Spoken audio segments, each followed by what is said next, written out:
Somebody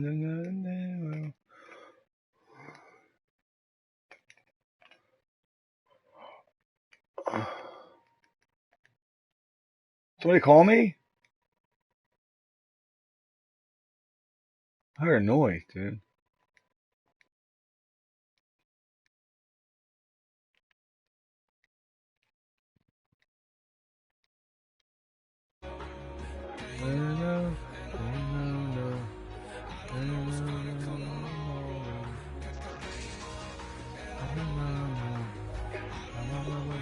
Oh, I got a new draft, that's right. I'm seeing what team.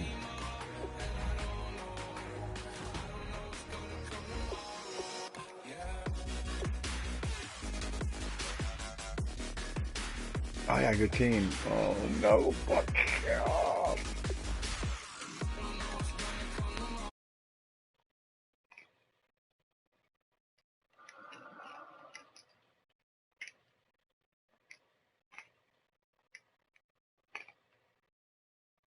Tomorrow.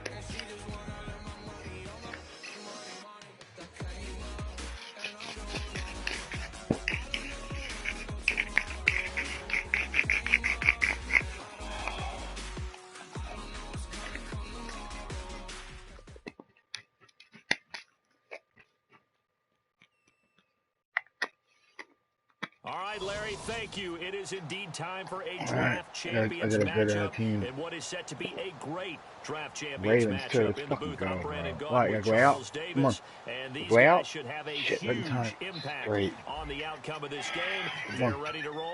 We're ready to roll. Come on, Clark. Let's roll. Go ahead. Go out. Go ahead.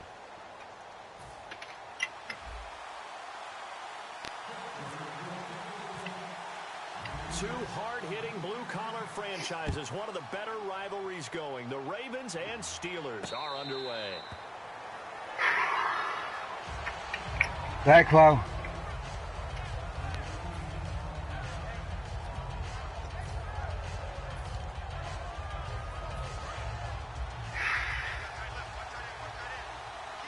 They come up in an empty set. 4 wide receivers, 1 tight end. They'll come out throwing here on first down. And a first hookup with his veteran tight end, Dallas Clark. Come on, Chloe. It'll be a gain of 6, and it's a second down.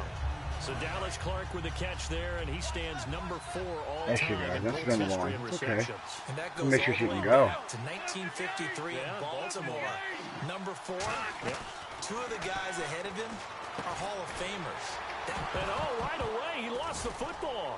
And it's picked up by the Steelers. And his guys are going to take over at the 31-yard line. And without a doubt. Challenger, bro.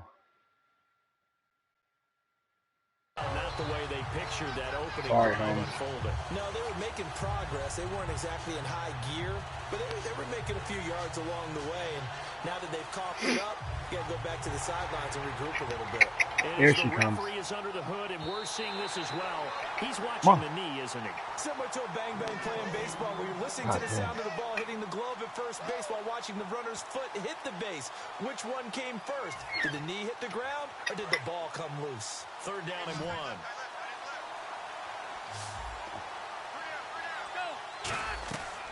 They'll look to throw here. To the sideline, and a nice catch there. Made sure the feet were inbounds, and they were. I think the training and practice broke down on that play because he simply didn't run the route deep enough to get to the first down marker, despite what was a really nice catch and toe tap on the sideline. Yeah, that's 3rd down 101. You got to go to the marker, know where it is. Corny, bro. Pick up of just 2, and they're able to convert here on 4th and inches. It seems like, and it is a gamble on their side of the field, but they have supreme confidence in picking it up on a quarterback sneak. You can just feel it from this team. And a new set of downs here after picking up the first on the ground. A first carry for the Hall of Famer Marcus Allen. You got Marcus Allen? Much there. He'll get it to the 39. 2 yards on the carry there. It'll be second down.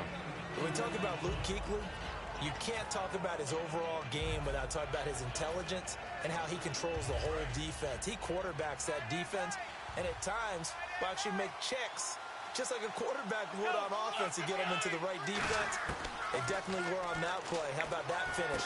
Holding that to a minimal gain. He'll get it in the hands of Clark, complete. And he'll be taken down, but not before he gets into enemy territory. All right, I'm doing my rudimentary math here. That's his third catch here in the first quarter. I don't know if it's just game plan or he's just finding his way open. Or maybe a little of both.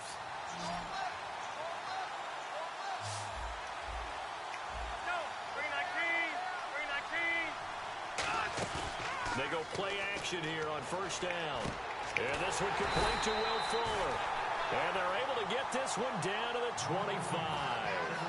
And just a small glimpse there as to why they like this rookie so much. And that's why they lit up a little bit in our meetings with the coaching staff, didn't they? When we talked about him, they did. Yeah, you know, they like his work ethic. You know, this guy's running every route well in the route tree and getting better at it all the time, really honing his game. They expect a pretty good jump out of him as things continue to move on. Back to throw here. Okay, intercepted that motherfucker. It's complete to Macklin. Give him 13 on the pickup there. And the Ravens are going to have a first down in the red zone this time. Here we go. They'll run with Allen. And he'll get this one down to about the 10-yard line. Just a yard on the first down carry, so it's 2nd and 9. A 1-yard gain can look like a disaster, but all depends on how the game is going. Is it a series of 1-yard gains running the ball? If that's the case, you might have to start thinking about throwing it a little bit more. But if it's just the occasional 1-yard run, hey, congratulations to the defense. They won that one. Come back and get them the next time. And the hit jarred loose. It's incomplete. Slants are so tough to cover because everything happens so fast. But sometimes it happens too fast for the guy catching the ball because all of his movements have to be quick off the line of scrimmage, and then all of a sudden the ball's right on top of you. And maybe he got a little bit ahead of himself there. Yeah, a lot of times coming in with good pace, and he dropped it. He'll look to throw. Allen here on the screen. Okay. And he is into the end zone for a Baltimore touchdown. Marcus Allen from 10 yards out. And the Ravens have taken the early lead. There are several elements to a well-executed screen pass. This one resulted in a touchdown. It had all of those elements. Yeah, you're so right because you really need the rush to almost get to the quarterback, almost get to the passer. Then you get the ball thrown perfectly, whether it's to the running back, the wide receiver, whoever the screen guy is. And, of course, the blocking has to form in front to get him downfield for the touchdown. And he'll take it back to about the 19-yard line.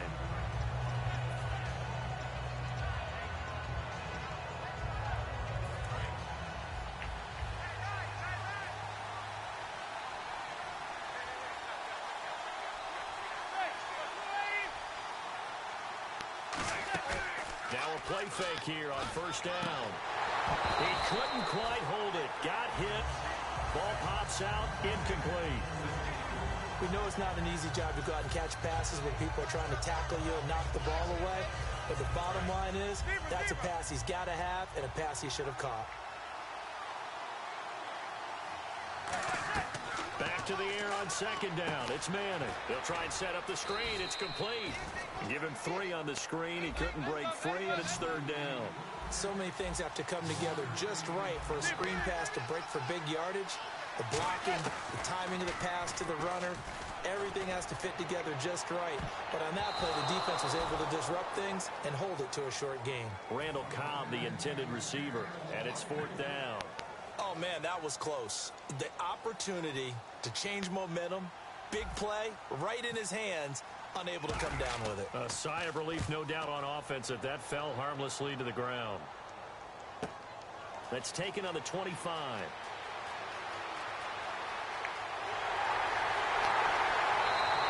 Nearly a huge return, as it is still a very good one. 24 yards, and the Ravens, they'll take over. Now the Baltimore offense heading back out onto the field, and they will take what they did last drive when they were able to push it in for 6. And they hope it'll be that easy, right? To be able to take exactly what happened before, replicate it. They may have to make a few additional changes along the way because will make some adjustments, but they've got to have great confidence having scored the last time out. Second quarter now. Brandon Gaudin, Charles Davis with you. It's the Ravens who have the football. They're looking at a second and short yardage to start things out. Second down, they need less than a yard to pick up the first.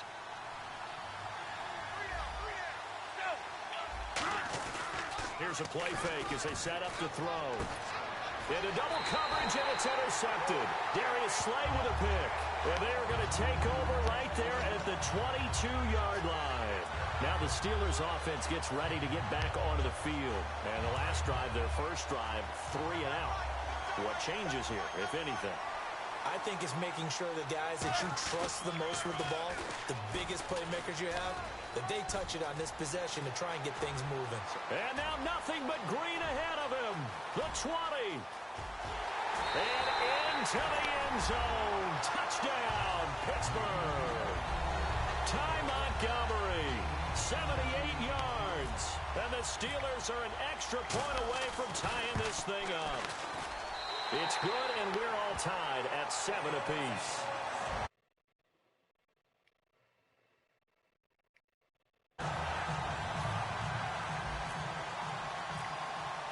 So we're right back where we started, all even as the kick's away. And no return on this one as the fair catch is signaled for and taken. And now Baltimore gets set to take the field. And last time wasn't pretty. One play and an interception. We'll see if they can do better. I want to see if they want to go ahead and throw the ball again now on this drive after what happened on the last one. Throw it on the first play. Give the quarterback some confidence. See what happens. Trying to shake off the interception. He'll look to throw. He hits Jermaine Kearse. A good pickup there. 8 yards on the first down completion. And when you're playing a quarterback with some experience and some moxie, you enter the danger zone when you decide to blitz him, because if he's able to diagnose as he did on that play, he can hurt you downfield. He reads defenses so well, doesn't he? He really does, and the best part about that play for him, I don't think that was his primary target. I don't think so either. I think he had the read, figured out where the blitz was coming from, and went to a secondary target for a really nice gain.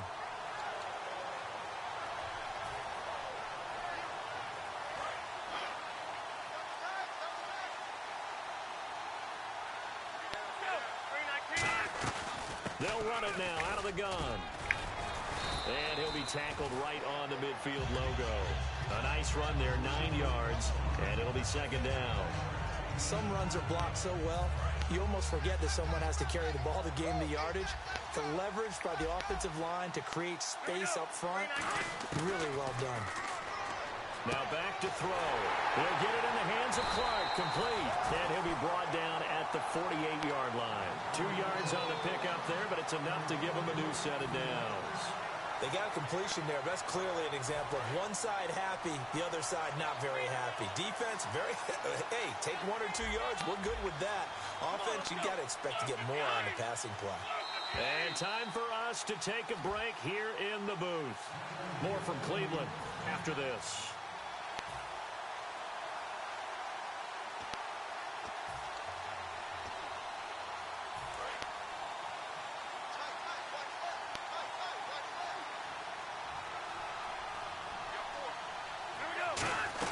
They'll run it now out of the gun. And he's going to fight his way forward here for a modest gain. Give him 5 on the carry there, and it'll be second down.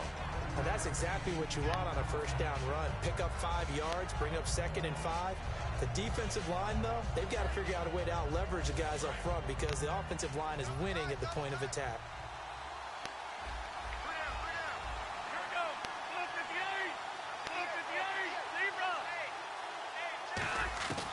Out of the gun, they'll look to throw.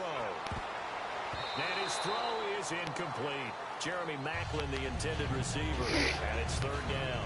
It's always tough for the guys throwing the football when they think they've got a completion and the ball's almost there, and then someone sneaks a hand or two in and bats it away. They'll run it now out of the gun. They get 5 out of that one, and it moves the chains. On third down, that's a good job of situational football and understanding where the first down marker was and getting there.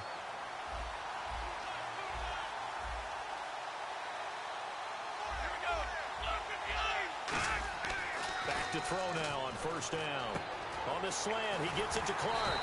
And they'll get this one down to about the 20-yard line. It's a pickup of 19. And that'll be good for Baltimore first. And the next snap coming inside the red zone here. They'll run it now out of the gun. And he'll get this down only to the 18. Now whistles come in. We're going to get a timeout here by the offense. It's just their first, so they'll have 2 remaining here before we get to halftime. See if they stay on the ground for second down. Come on, let's go. 58. He'll look to throw. This is caught. Clark. And they've got it inside the 10 at the 8. It's a 10-yard gain there, and it sets them up now first and goal. And after that completion, you can understand why so many teams in the league are emphasizing speed on defense at every position. The tight ends have created so many tough matchups now. If you can't run with a tight end as a linebacker, this is going to be the result every time. Back to throw. Allen here on the screen. No gain on the screen there. It's second down. Now hold everything here. We're going to get a timeout by the offense. So that means they're down to 1 remaining here as we head toward halftime. And a really long drive here, and it goes on and on.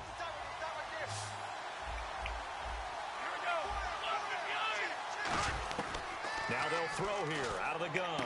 That's caught at the 3. And they'll take it into the end zone for a Ravens touchdown. Will Fuller in the final seconds of the first half. And the Ravens have taken the lead. And he's got it. It's now a 14-7 ball game.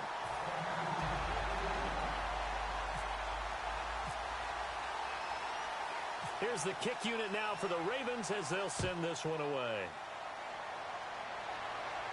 Now the return. Here comes Randall Cobb. Oh, nice spin. Oh, that brought back bad memories. And Pittsburgh getting set to take the field. And from this spot in the field with the clock where it's at, you think we're just going to see a knee and that's it?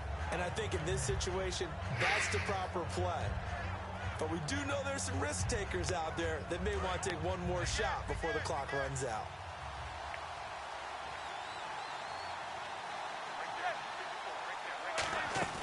One final try now for Manning. Finding time.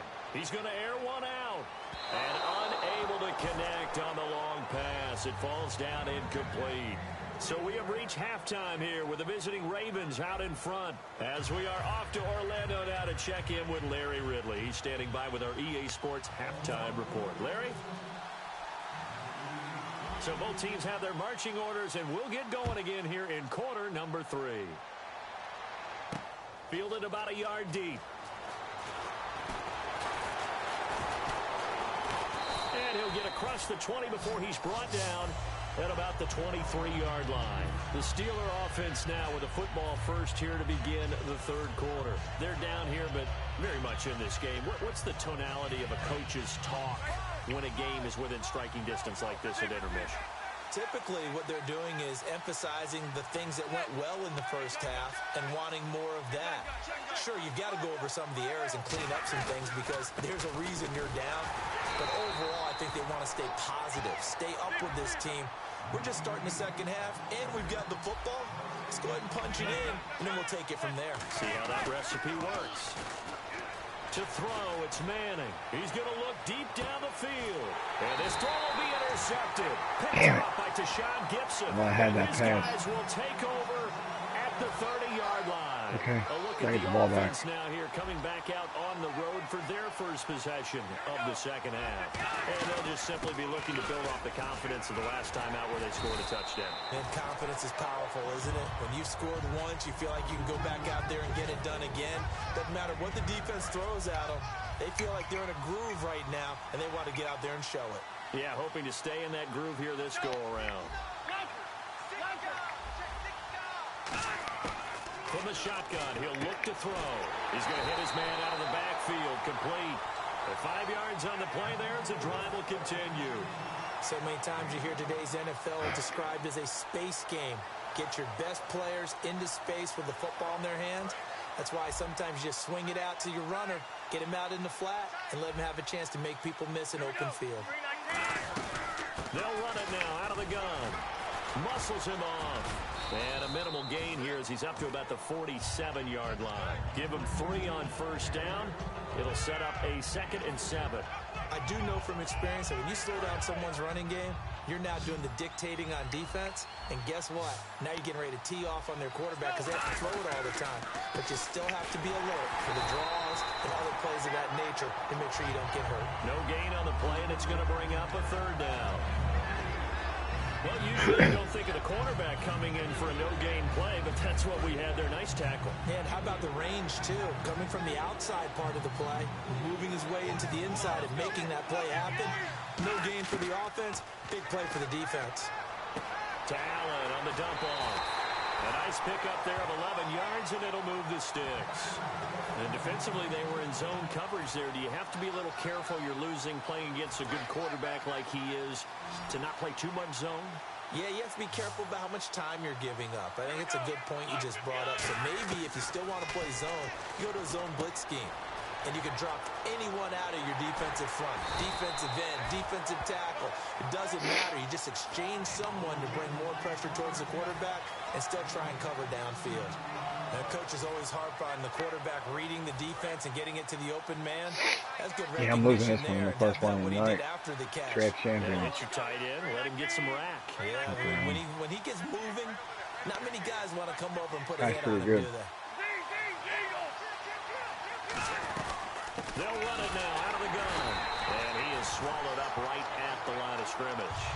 It's a loss of a yard there, and now 2nd down. The evaluation process in today's NFL does not take into account as much bulk as it does speed. And that's what we're seeing with the linebacker position. Those guys that can run, they can play at any spot because they can make plays on the opposite side of the line of scrimmage. They come out here in the eye. He'll drop to throw. And incomplete there. A nice hit. Jars the ball free and brings up 3rd down. After watching him drop that slant, I can hear my old coach's voice ringing in my ears right now. You can't run with the ball until you catch it. Trying to get those rack yards before he secured it. On 3rd down, he'll drop to throw. He finds his target, Fuller. It's a gain of 14, down 2-14. And, boy, they had high praise for this rookie receiver when we asked the coaches about him, didn't they? They certainly did, and obviously they liked his measurables, otherwise they wouldn't have brought him onto the team. Height, weight, speed, all of that. But how about what they really said? Competitiveness. That's what they really liked about him. The way he goes after the football, competes for it, and decides when it's in the air, it's his and only his. And we're back now here in Cleveland. Long drive. The defense just cannot seem to catch a break and get off the field. They keep it on the ground. Allen again. And able to push his way forward here for a good little gain. 5 yards on the carry there, and it leaves him with 3rd and about 6 yards to go.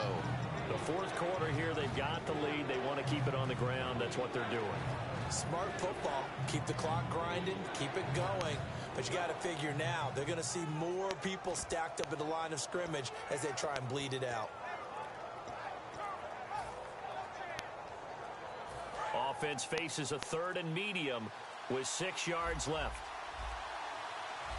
Now a whistle, and I think a penalty here for a delay. No, they're going to say timeout. They did get the timeout in time. That's going to leave them with just 1 remaining here in this 4th quarter.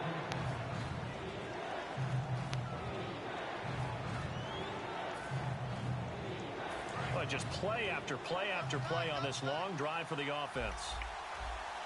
Defense sinking pass. They've got the nickel set out on 3rd and 6. Now Allen. No gain on the play there, and it'll bring up 4th down. Off the corner. Where'd he come from? Well, I guess he came off the corner, but really nice play. I like when you're able to pose a question and answer it at the same time. That's exactly where he came from, but it's not something that you normally see. Most of the time, we're thinking about those guys covering pass catchers.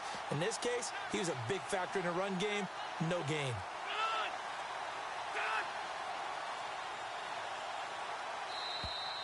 And the play clock is going to run out here. They're in no hurry to get a play off. So on 4th down, out trots the kicker in a big spot here. This to perhaps salt this one away. And Frank's kick is good. And they will move up by 10 now, 17-7. So a big one there as that gives them a little cushion. And you know, here in the 4th quarter, the fact that they were able to bleed some time off the clock and put points on the board, even if it's only 3, that could turn out to be the drive that ultimately wins them the game. And he'll take this up past the 20 and down at the 22-yard line. Out comes the Steeler offense now, ready to see what they can do here. And following the interception, we'll see what they can put together on this drive. I can hear my old college coach right now. He always used to tell us before every game, the team making the fewest mistakes will win. What they're hoping is that last mistake is their only one of the game. Coaches, that's all they talk about, turnovers, right? Minimizing those and maximizing opportunities. One thing I know from experience is that when the deep ball is thrown and you're the defender, you've got to fight that little bit of panic that emerges. You've got to play the ball really well. It's a 50-50 jump ball play. And guess what? They took a shot. How are you going to win it? And in this case, they managed to get it done. Deshaun Gibson there on the tackle. And there's a run to be happy with. Good, solid yardage. They'll take that. And this is intercepted. And that should do it. A great read, and it's picked off. And he'll bring this one back to the 29. And now Baltimore gets set to take the field. And they're not going to play this conservative, I don't think. They had a field goal last time, and they're up. But they're looking to put a drive in the end zone. Oh, I agree with you totally. No one goes out on the field and says, all right, let's just settle for 3, except in certain situations, trying to ice a game, that sort of deal. Most of the time, it's end zone, and that's what you're thinking. And I believe that's exactly what they're thinking as they begin this one. Yeah, no quarterback ever goes out there saying, hey, let's get 3, right? Not one that I've ever met.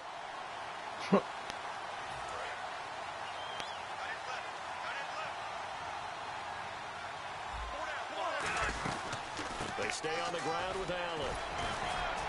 And he'll get this one down to about the 10-yard line. A gain of 3, 2nd down. Tough day, tough sledding right there, and it's been that way the entire game. Not a whole lot of room to ramble for him. Yeah, you're right. It's been that way all afternoon. Didn't get a whole lot better there. They come out here in the eye. Now a carry for Allen. And he's going to fight his way forward here for a modest gain. Give him 6 on the play, and that'll make it 3rd and 1. And that looked like some pretty easy yardage there right up the gut. And he's a guy that has some height to him. So when you don't have to drop a shoulder or create or get through contact or trash, makes it a lot easier to stay upright, see the field, and make a run as we just saw there. No run for it here. This is Proch, the fullback. And he won't have the touchdown, but he will have the first down as he's tackled at the 2. And while it didn't work very well on that play, defenders on 3rd and short know it's going to be a quick read. And really, the quarterback's just going to turn around and hand it off. So that way, you're able to diagnose the play and try and get to the point of attack. But when you're dealing with a fullback, it's hard to knock him backwards. From the 2-yard, and he will take it in for a Ravens touchdown. Marcus Allen, his 2nd touchdown of the afternoon. And the Ravens have used the short field to their advantage as they cash in for 6.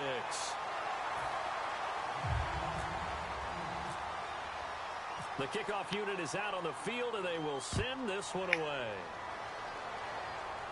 And a fair catch signaled for and taken successfully. The Steelers offense now, they head back onto the field. They're down big here late. I don't know. You just one last drive here for pride. Some people like to do that. I remember playing for a guy once. We were down huge, and someone said, Coach, what do you want to call? He just waved a hand like, who cares? Let's get out of here and do something some other time. But some teams like to do something at the end to feel a little bit better as they continue to move forward. Yeah, probably just want to put this one behind them. To throw is Manning. Now a desperation throw deep downfield. And this is incomplete with a clock showing just 3 seconds left. Well, they went for the big play there, but that drop could really hurt their momentum. And this will likely be the last play and wrap things up. Now they'll run it on the toss. And he is going to lose yardage here. Well, partner, even though my phone alarm failed me this morning and I missed our AM workout, we still made it through this thing together, didn't we? Well, you always know I need extra workouts just to keep up with you, so it doesn't matter. But thanks for sharing a booth, and thanks for being our quarterback. Yeah, you're the quarterback. Always a pleasure, my friend.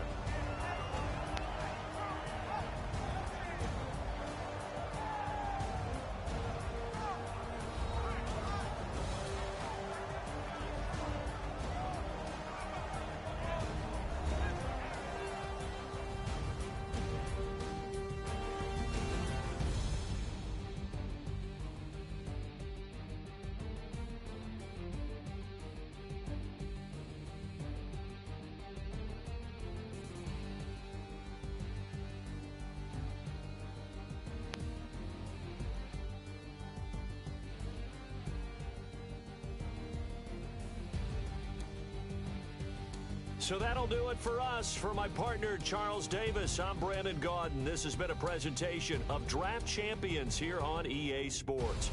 For more, log on to easports.com/Madden. With that, we say so long from Cleveland.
We'll be young forever.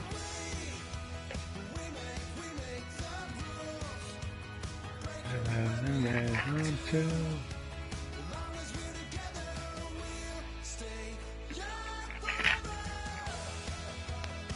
young forever.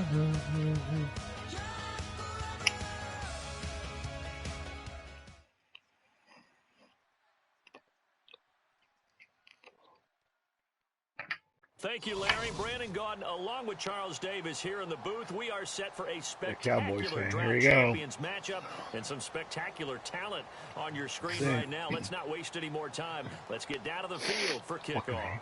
Cowboys, man.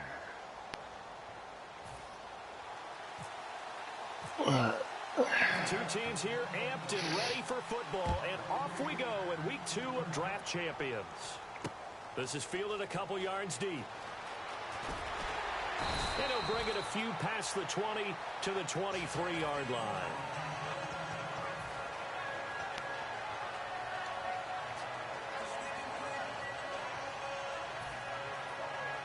Now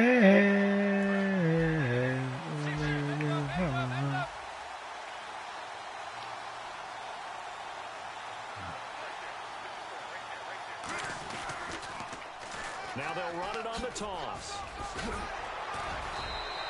Just what you want on a first down run. Call it 8 yards, and it's 2nd and 2.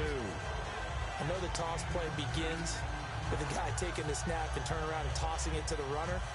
But where the real intrigue is, can they seal the edge? Whether it's an offensive tackle or a tight end in the direction they want to run the football. If they do that, that's the result that you get, that type of a game. If they don't, oftentimes it's not a very successful play. And they'll go on the ground. And this time not as successful as he'll get back to the line of scrimmage and no more. The Hall of Famer Jack Youngblood there on the stop. Well, I think we know by now that every run is not going to be broken and get all the way to the end zone. But these short ones still have their value. You can still set up your play action and throw the football. You control the clock because you have the ball and they don't.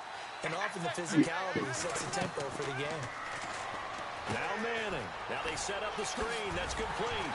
And he will have a first down here at about the 40. They get 9 out of that one, and as a result, the drive continues. I feel like Eli Manning has just gone from downfield bomber to a guy who can complete everything. Yeah, we just saw that there with that pass completion. The maturity of a veteran taken with the defense will give him. And they'll try the ground game here with the running back. And he'll push this forward only to about the 42-yard line. 2 yards on the pickup there. It'll be 2nd and 8. That's a good play by the guys on the defensive side of the ball. Held him to a gain of 2. And that changes the play. Oh, shit. It's intercepted. And some space here. Picked off by Malcolm Jenkins. Why'd I put it over there? Not how they envisioned ending their opening drive here in the first Damn it. Too many ones in this play. Son of a bitch. First quarter, first drive, first interception thrown. And that last one, that hurts. All right. Really nice starting field position here for the offensive unit.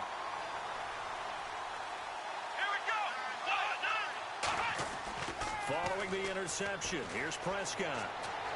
And incomplete to open things up. He was trying to find Deshaun Jackson that time. And it's 2nd down. How many times when we see an incomplete pass, we just look at the receiver and say, that was a drop, and we just put it on the offense? How about a little credit for the defense there? They just forced an incompletion. Yeah, especially after starting in a tough spot defensively, but a good start there on first down. That gave them a little extra confidence there, starting, as you said, in a tough spot and being able to make a play on first down. They talk about mobility on quarterbacks all the time. Here's where it really pays off. Able to move, evade, and is accurate throwing on the run and picking up a first down. This will be caught at about the 6. The completion good for 3, and it's 2nd down. Got to give credit where it's due. Really nice defense on that play. The pitch and catch was successful, but not any run after it. They'll run with a backup. This is Williams. And he goes backwards on this one. You ain't running the ball on me, bro. To the 7. It's a loss of 2. Now 3rd down. So they're back at the 7 now for 3rd and goal. Here we go. 1, 9. Prescott on 3rd and goal. And it falls incomplete after almost being intercepted. A pick there would have been great. The good news for the defense now, it's 4th down.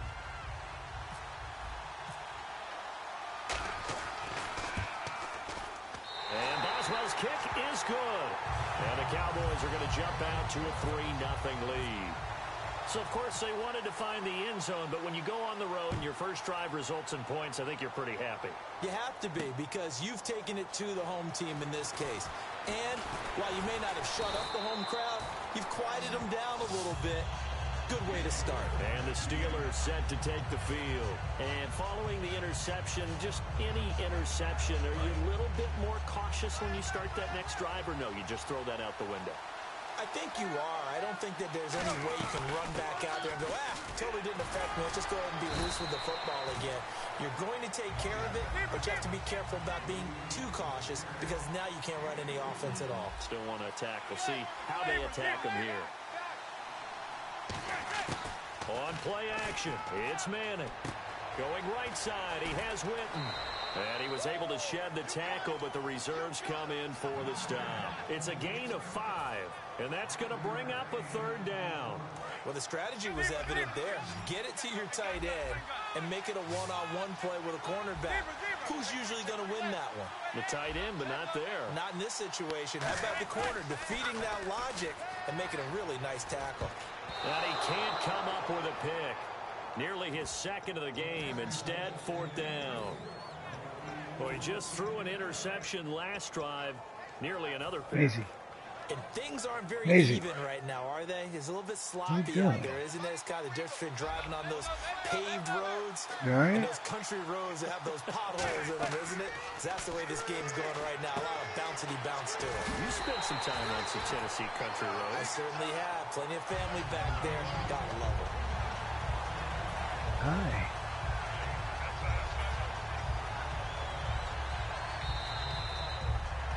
Back with Charles Davis, Brandon Gaudin. It's Steeler football to begin quarter number 2, and they've got it here with a 1st down. Easy.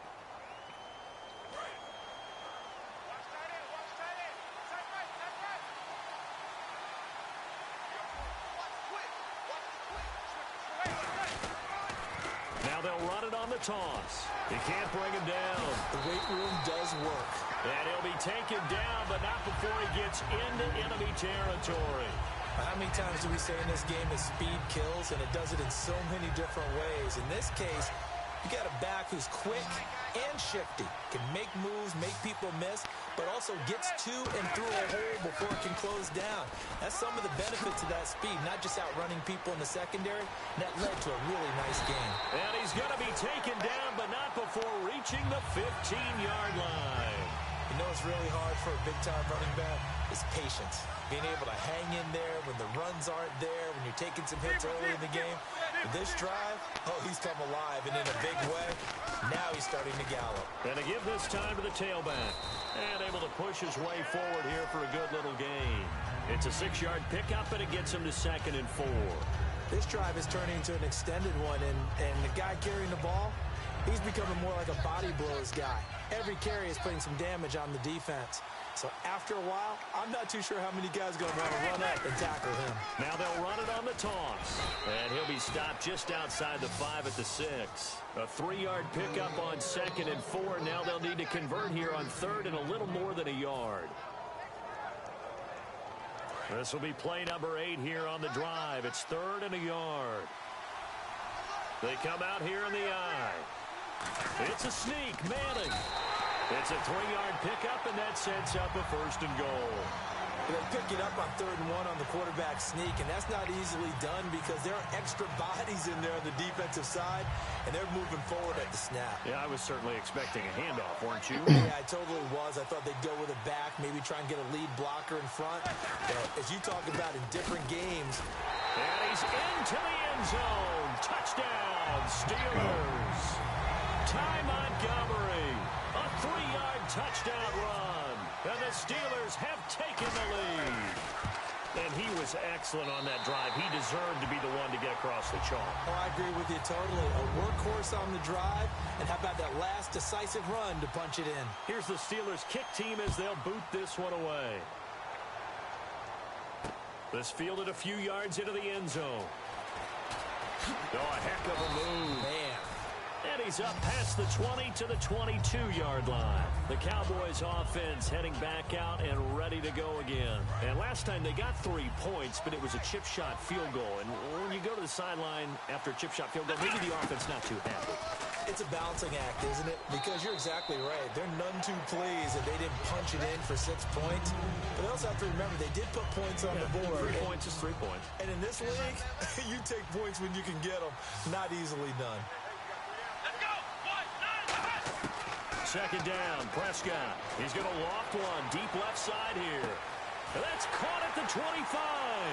Touchdown, Cowboys. Okay. Odell Beckham, 75 yards.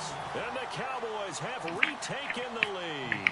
And correct me if I'm wrong, that was just a simple fly route, wasn't it? No, there's nothing to correct at all. You've got it down pat. And I just remember as a player, when I'd be in practice sessions, and I'd hear 9 from the receivers. That meant fly route, go. Uh-oh, look out.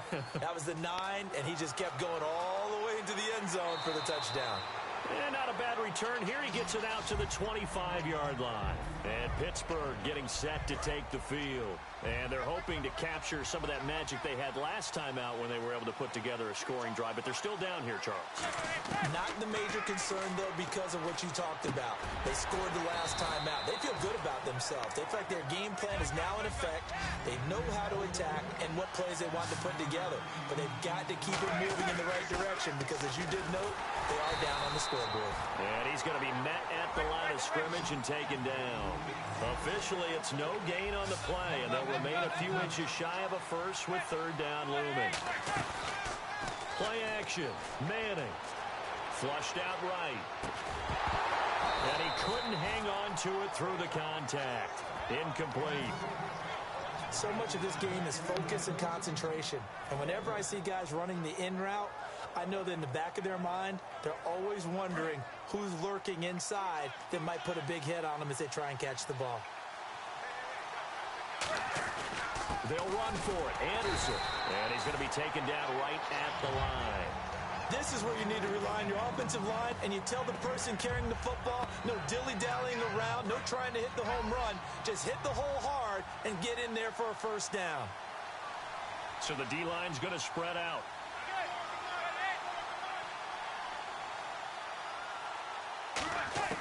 On 1st and 10, here's Manning. He sets to fire deep. The ball popped in the air and intercepted. Brian Dawkins, the safety, with a pick. And he's able to get it back here to the 43-yard line. And now Dallas gets set to take the field. And that recipe on their last drive that resulted in a touchdown looked pretty good, so they'll be hoping to do that once more. And it takes me back to when we sat with the offensive coordinator and the head coach. They felt pretty good about their game plan and thought there were some holes in the defense, and they exploited them the last time out. Let's see if they can come back and put together a similar drive. And we'll see if they can do just that. And a good quarterback facing zone coverage, if he has just a little bit of time to survey the scene, that's what's going to happen. No doubt about it. If there's no pressure, he's going to continue to pick them apart because he'll have all that time to find someone open downfield. He can only cover for so long. So maybe they want to go to a zone blitz scheme, get a little bit more pressure. Remember when Carolina did that against Denver? They lost the game ultimately. They dropped the defensive end out, and he ended up with an interception in that game in Super Bowl 50. Maybe. And the Steeler pressure too much here. He's going to go down. William Hayes able to get him for a loss of about 3. Now whistles come in. We're going to get a timeout here by the offense. It's just their first, so they'll have 2 remaining here before we get to halftime. Here's Prescott. This is caught by Antonio Brown. They get 7 there, but it brings up 4th. Now hold everything here. We're going to get a timeout by the offense. So as they take it over, we step aside. So with 1 second left in the half, on is the field goal unit. This from 54 yards away. And that one's not going to get there. Not enough juice. An ambitious effort, but it's well short. So that would have been something from that distance, but to no avail. Comes up empty as we have reached the intermission.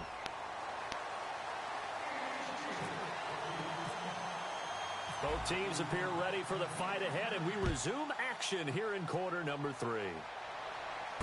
That's fielded in the end zone. And he will be brought down here at about the 17-yard line.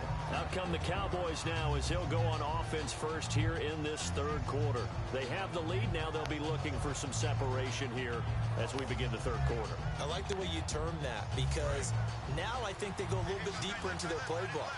They like what they did in the first half. That worked okay. But in order to get the separation that you just talked about, change things. Now the pressure comes and he goes down. Just inside the 10, back at the 9. Boy, he came in off the edge so quickly there. Look out, because that's exactly what it was being shouted by the offensive lineman to his quarterback because he had no chance to block him. A 2nd down throw for Prescott. He'll buy some time right. And an alley to run. Call it a gain of 13 yards on the play. And it'll be 3rd down. Partner was a definite passing down, but he was able to leak out and pick up some good yardage, even though the coverage was excellent. Maybe it's not exactly how they drew it up, They've still got a big chunk of yardage on second down. He'll just throw this one over in the way of the security crew. Incomplete here. A pretty good coverage there, and both of these defenses, they've had good coverage throughout this one. No doubt about it, and in today's NFL, where we're used to a bit more scoring, this feels almost like a well-pitched game in baseball on both sides, where the tension continues to build. Who's going to make the big play? On fourth, they do snap it to Prescott. A hit as he throws, and this is going to be incomplete. So certainly an interesting call there to go for it. And the Steelers, they're going to take over an excellent field position. They'll run it now out of the gun. And he'll at least get him inside the red zone here, down to about the 19. It's a pickup of 4, and it'll bring up second down. And now it looks like they're going to be in the hurry-up. They'll run it now out of the gun. And this carry not as productive. He's swallowed up at the line of scrimmage. No gain on the play there, so they're left with a 3rd down and 6. So nothing there, but maybe you blame that on the blocking. Yeah, at some point, you've got to win at the point of attack. And on that play, that was all the defense. They made it happen. Complete to Jason Witten. Just a 5-yard pickup, and it leads to 4th down. So much about offense is what you call hidden yardage. You know, you throw the ball to someone, they catch it, and then they can make a big play. You know, they create a play, run after catch. They did a really nice job there limiting that and keeping him from a 1st down. Yeah, stopped him in his tracks. Manning to throw for it on 4th. Oh, it's a screen pass. That's complete. And down inside the 10 here before he's out of bounds right around the 7. Give him 7 on the play. And the decision to go for it pays off. They've got a 1st and goal.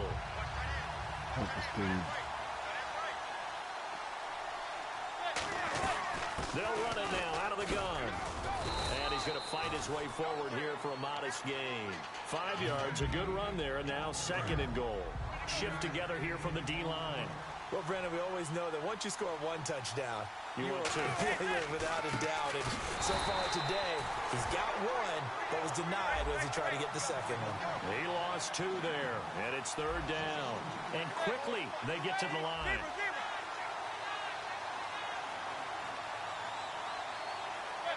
Looks like the defense in press coverage here. To throw is Manning. That's caught at the 2. 2 yards is all they'll get on the completion.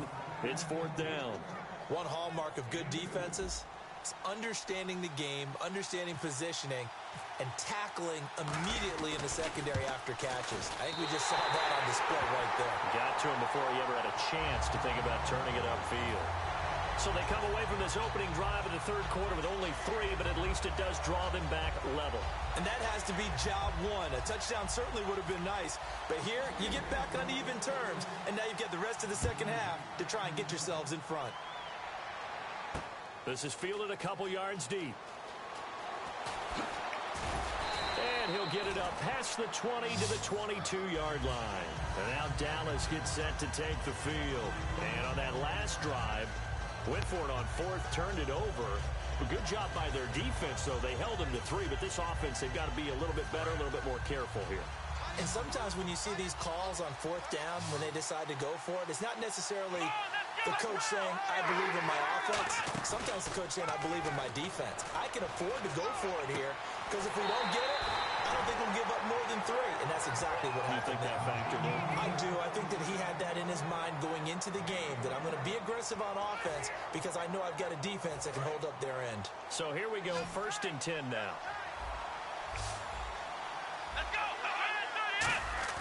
They go play action here on 1st down. He's going to air one out. And this is taken in at the 5. And he just falls short down at the 1-yard line. Well, we know he's got the speed there. He needed the speed and the hands. A great catch. And because of that speed, you have to respect it as a defender. So you have to either play off or... And he'll get in. Touchdown, Cowboys. Dak Prescott, his 2nd touchdown of the afternoon. And the Cowboys have broken the tie. And he's got it up and through.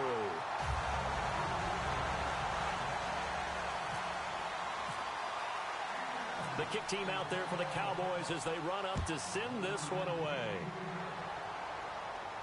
This is fielded at the goal line. Ooh, the juke. Back now here on EA Sports. It's the Steelers with the football, but trailing here as we get going in quarter number 4.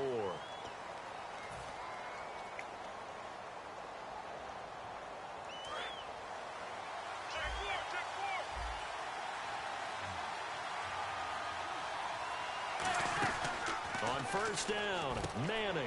This is Cobb with a catch right side. And they're able to get this one across the 35. Give them 11 on the gain there. And that'll be good for a Pittsburgh first. I like watching the wide receiver screen because it's a real teamwork play. Because guess what? The guy catching the ball, he'll get all the credit. But how about the people up to block in front of him? Either fellow receivers or offensive linemen. That makes that play a really nice timing play. And sometimes it can break big. Now a play fake here on first down. And now the ball comes out. Manning lost it. On plays like this where the ball comes free, it's often unusual for the team that lost it to get it back. Because this is the quarterback. The ball gets away from him. Everyone else is trying to execute what they're supposed to do on offense. They're usually looking in the other direction, downfield, or have moved away from him. In this case, though, the teammate is able to come up with the ball. He's going to rifle one deep left side. And both guys were there, but it falls incomplete. And when all else fails as a defender, when you're not there in the coverage, your best friend is exactly what we saw there. A big play shot taken by the offense. Unfortunately, it ended in a big drop. And on third down, the Cowboys bringing an extra defensive back. On third and long, it's Manning. He's going to try and go deep again. And that one incomplete.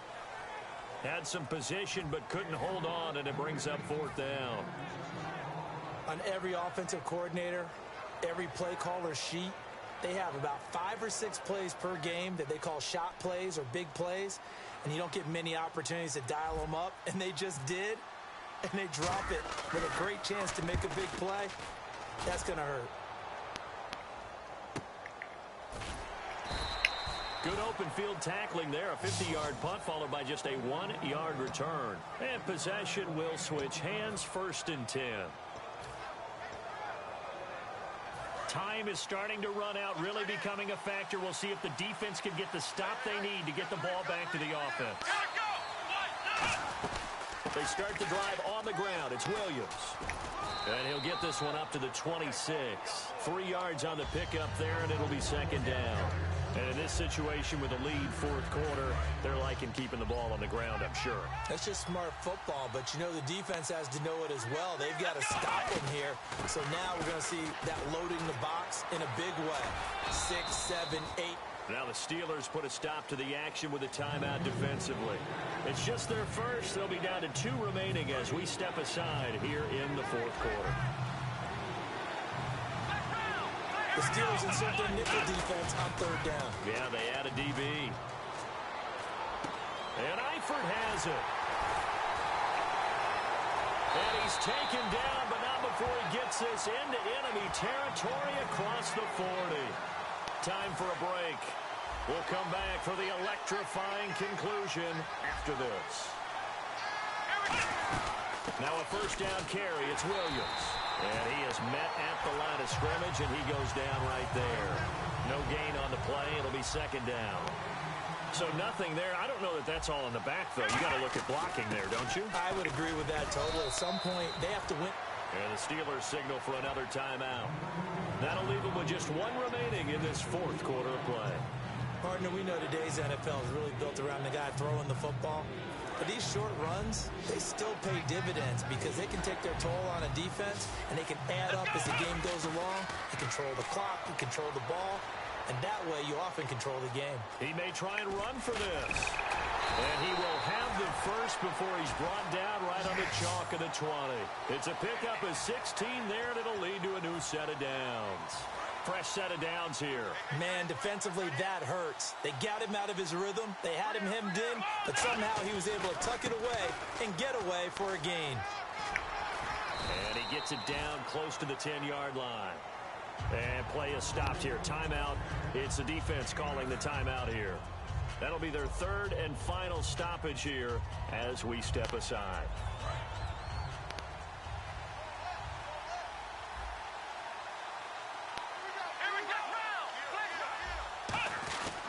They run it again with Williams. And here he'll get it down to the 7. 4 yards on the play and then leads to the first and goal. Well, that was a unit that understood exactly where the first down marker was, handed it to their guy who could run it, created some space, and he got there. First down and goal to go from the 7. Williams. It's a gain of a couple, and it'll be second and goal.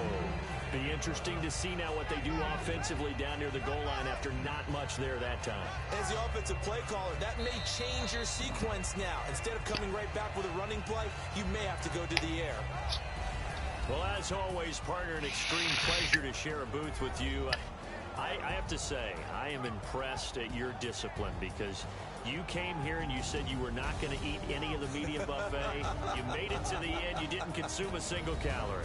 I appreciate that. What you missed is me going to the concession stand outside of your eyesight and getting it done that way. Look, I mean, they were serving the good stuff. I had to do it. Oh, man, but you're svelte, in good shape, but yeah, you cheated a little bit. We'll let it slide. I appreciate that. Always a pleasure to work with you. Stupid.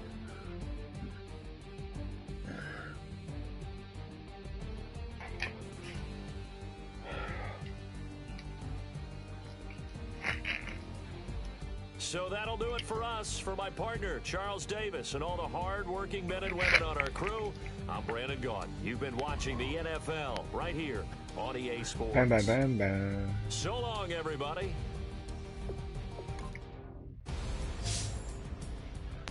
Okay, no.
I'll take a calm one. Look at Big Ben,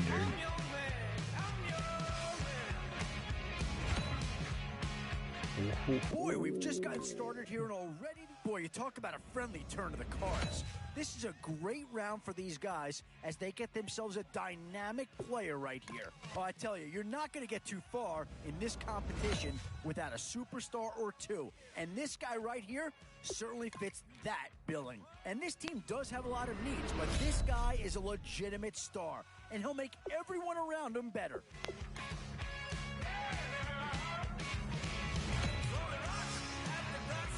Some tough choices coming up right about now. Yeah, I don't think you needed a crystal ball to see that pick coming. That's all about loyalty and familiarity right there. Oh, no need to worry about this guy. Just plug him right into the starting role, and he'll be a massive upgrade.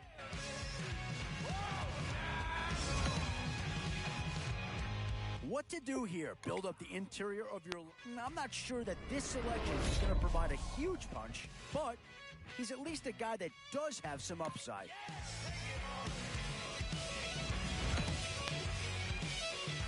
Boy, it's finger crossing time now. With the end in sight and a few more holes to fill, you've got to be hoping that there's still a gem. And now, which side of the football will they address here? And I think that pick comes to the surprise of nobody. You had to figure they'd lean that way if a player from that team became available.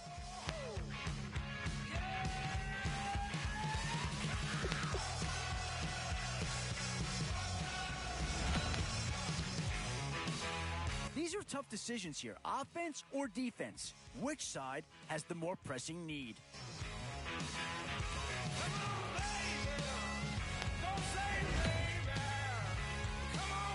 Where to now? Do you get yourself a big brute for the trenches? Or someone who can really help you out at the playmaking type spot? Boy, it's finger crossing time now. With the end in sight and a few more holes to fill, you've got excellent selection.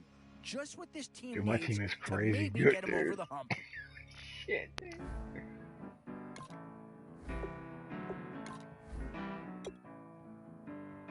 Oh my God, Watkins, Des Bryant.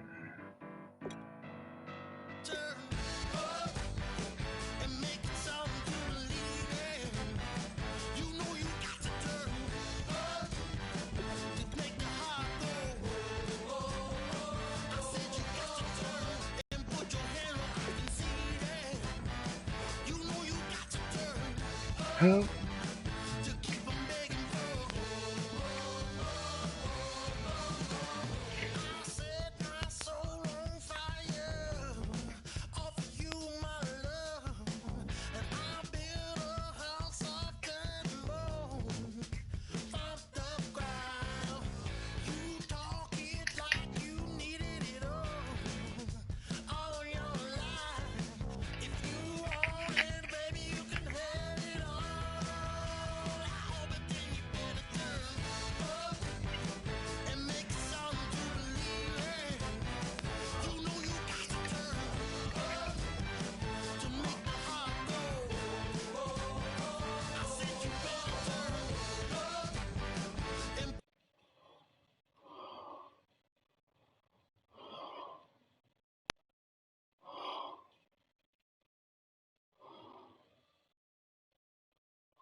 All right, Larry, hope everyone is settled in for a great Draft Champions contest.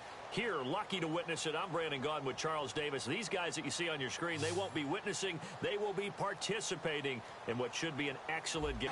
And it's the birth of a new club as we're underway in Draft Champions.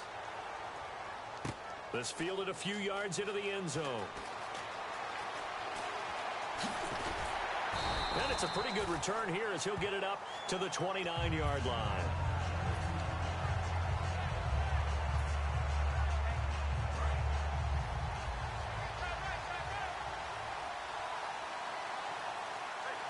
They come up in an offset eye.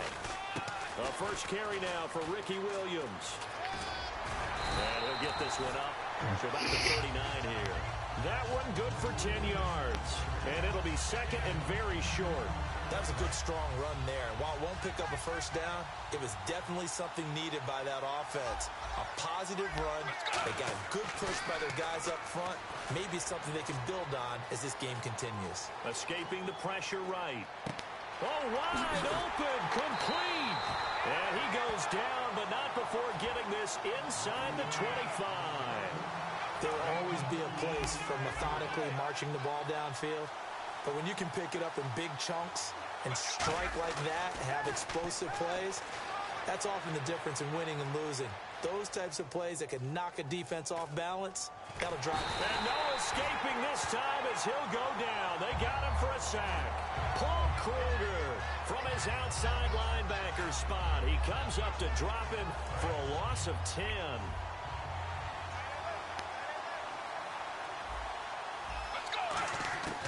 Now they'll throw here out of the gun. Eluding the pressure right. That is caught right at the 10-yard line. And down he goes, taking it inside the 10, just shy of the 5 at the 6. Looked like the defense put pretty good pressure on him, but he's able to flush out to his right to try and evade people. On the run, had to get on his horse. Still accurately throws a nice pass for a first down. Looking to throw. Flush to his right. And lucky to get away with one there. That one nearly picked. Second down. A missed opportunity for an interception would have killed off a drive. They had a chance there to finish things off. Didn't get it done. I guess that's why a lot of those guys do not play offense. Now a shotgun snap as they'll look to throw. Flushed out right. That's caught at the 2. That catch good for 5. It's third down.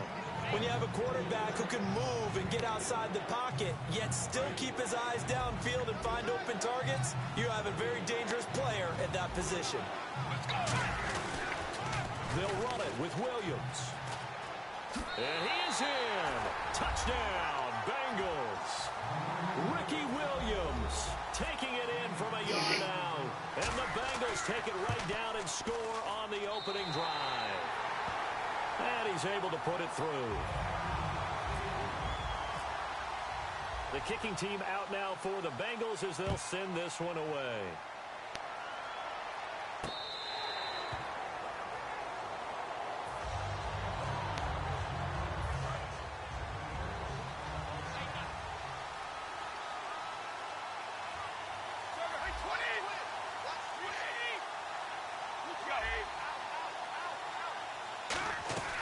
On play action, it's Brady. Oh, he's going to take a shot right away. That's going to be knocked away and incomplete. The Pro Bowl wideout Julio Jones, his intended receiver. And now it's second down. Well, they decided to air it out a little bit on that play, take a shot downfield, but the coverage was really nice. Able to get a hand in and tip it away. Offense looking to avoid a 3rd and long. It's 2nd and 10. Brady to throw on second down. Setting up the screen for West. And this one goes nowhere. Losing yardage back at the 22. So he loses 3 yards there. Now third down. Play action. Now it's Brady. Trying to lay one up deep. And it's knocked away and incomplete. I know the initial focus was on how far that pass was downfield, but how about the coverage on the play? Able to stay with him, get his hands where the receiver's hands were going to try and catch the ball, tips it up in the air, and knocks it away. Now Brown.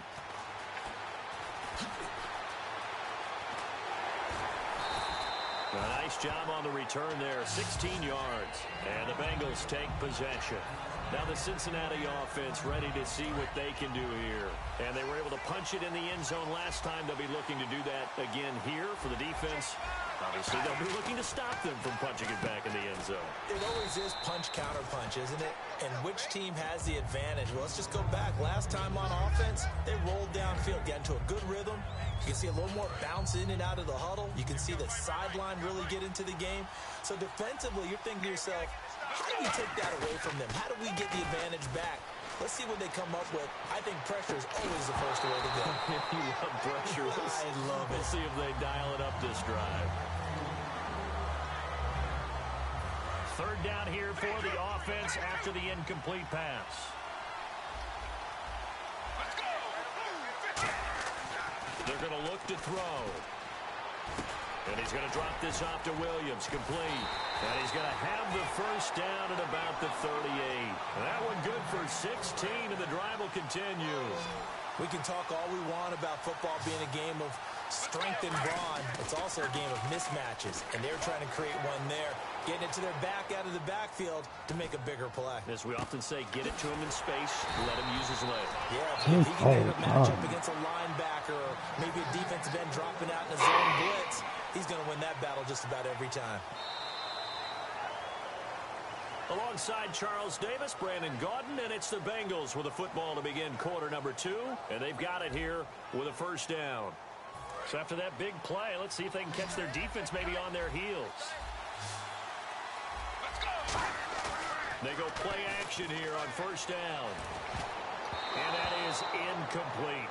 All defenders get tired of hearing about their lack of hands and why they're playing defense instead of offense. But in this situation, it was the hands that made the play.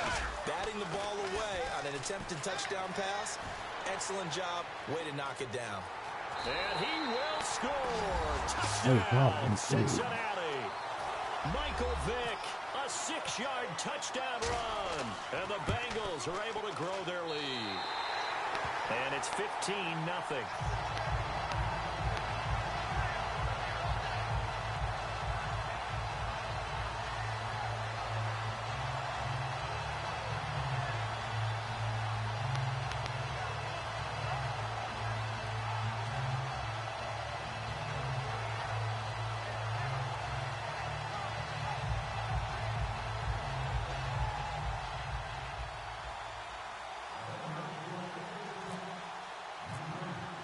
The kickoff team on the field now as they will send this one away.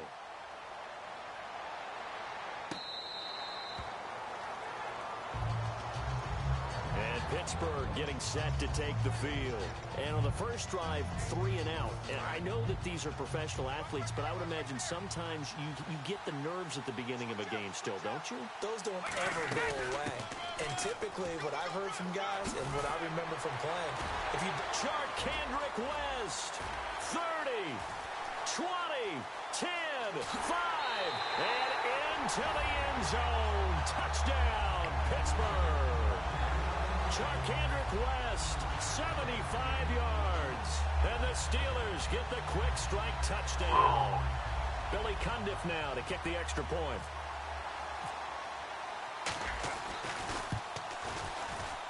And that one makes it 14-7. And following the touchdown now, it's Bradley Pinion on to kick this one away. This fielded a few yards into the end zone. And the decision to bring it out, a good one, as he's up a yard or two shy of the 30. Cincinnati now ready to take the field.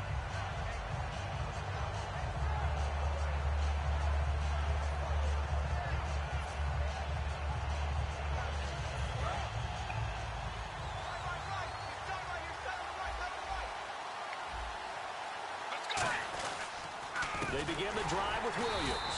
And he is going to lose yardage here. A loss of a full 3 yards, and now it's second down. One of the things that's really difficult for an offense is often identifying how to block a 3-4 defense. Well, when they're coming on a blitz, even more difficult. They're elusive targets and hard to hit. They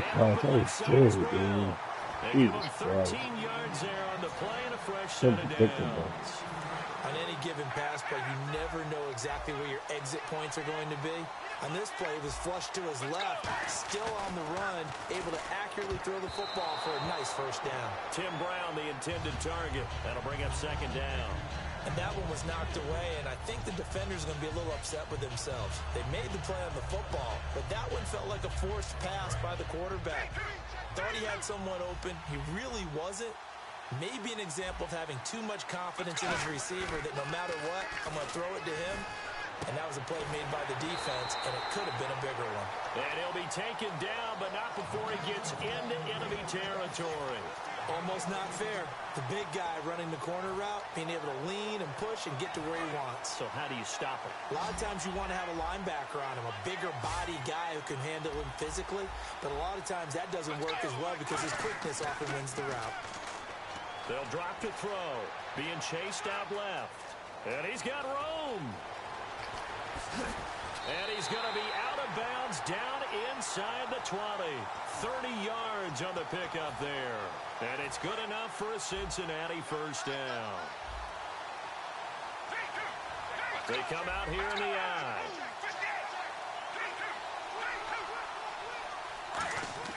From the red zone now, they'll look to throw.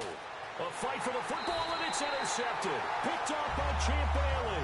And a big turnover there as his guys will get the football back. And now out come the Steelers. And they hit the home run last drive. One play on the ground all the way to the house. Now the defense, maybe they're expecting a run here.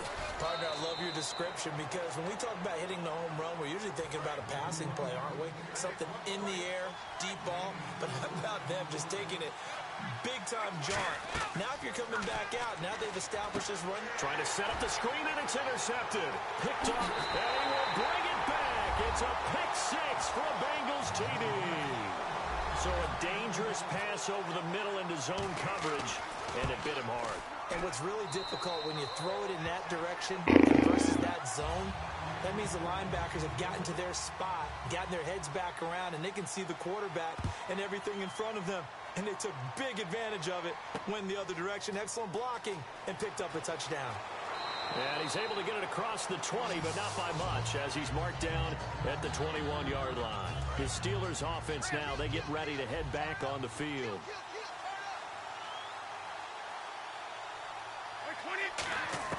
So after the INT, it's Brady.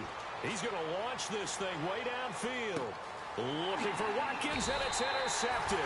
Picked off by Rashad Jones. And his guys will take over at the 30-yard line. And out now, here come the Bengals. And they had a nice little drive going last time. Threw the interception in the red zone. Costly. Bad enough to throw it anywhere, but that drives coaches insane when they're thinking about, hey, we got a shot at points already. We're already in a spot where you're thinking you've got 3 on the board for sure, and to come away with nothing, that's a really tough one for them to swallow. Yeah, will they make up for it? They'll look to throw now on first down. Caught, Eifert over the middle. 7 yards, the pickup on the pitch and catch. Now that's staying ahead of the chains. Really good pickup on first down, hitting the tight end there. Now it brings up a second and manageable. Just found a hole in that zone. He's got time in the pocket. And no escaping this time as he'll go down. They got him for a sack. And we say it all the time, have to be able to get rid of the ball sooner than that. You have to help your offensive line out. They're going to protect you as best they can. And if you're getting 3 to 5 seconds to throw the ball. And pressure coming, and they got him once again. Now the Steelers put a stop to the action with a timeout defensively. It's just their first, so they'll have 2 remaining here before we get to halftime.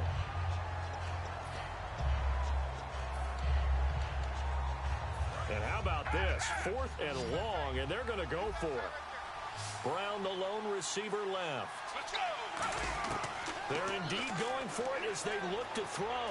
Escaping the... And he can't find a receiver, and he's brought down. Mario Edwards in there to get him for a loss of 5.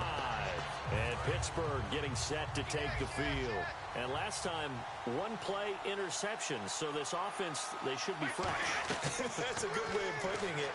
And now a fumble. Brady loses the football. The big man, get the oxygen tank ready. Past the 20. And it's a Cincinnati Bengals touchdown. This first half has been a nightmare for that offense. Defense just dominating them. And when you're picking up the ball, picking up their mistakes, and taking it the other way and putting it in the end zone, that's a defense's dream. They're having that type of a game. Everything that can go wrong has gone wrong for this offensive unit. This fielded a few yards into the end zone. And he'll take it back to about the 19-yard line. And Pittsburgh getting set to take the field. And the ball backed way up. So thinking with this amount of time on the clock, probably just sit on it, and we'll see these 2 teams go to the lockers. Yeah, I don't think you want to overthink it in this situation. Either side of the ball. Just go ahead and finish up the half and get on out and talk about it. Now a play fake here on first down. He's going to loft one deep left side here. And he bats it away, and it falls down incomplete. I like the boldness, and I like that they took a shot downfield, but it was well covered. He was able to get a hand in and knock it away. They come out with 1 back and 3 tight ends. He's going to go up top again. That's caught at the 25. Now whistles come in. We're going to get a timeout here by the offense. So that means they're down to 1 remaining here as we head toward halftime. So after that big gain, let's see what else the offense has up its sleeve.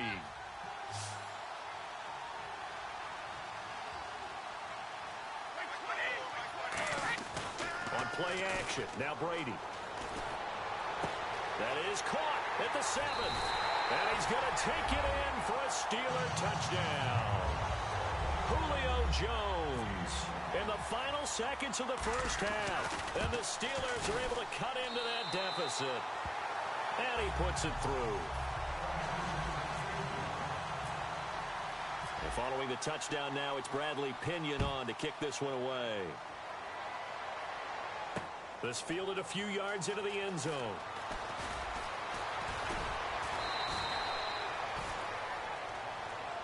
Now hold everything here. We're going to get a timeout by the offense. So as they take it over, we step aside.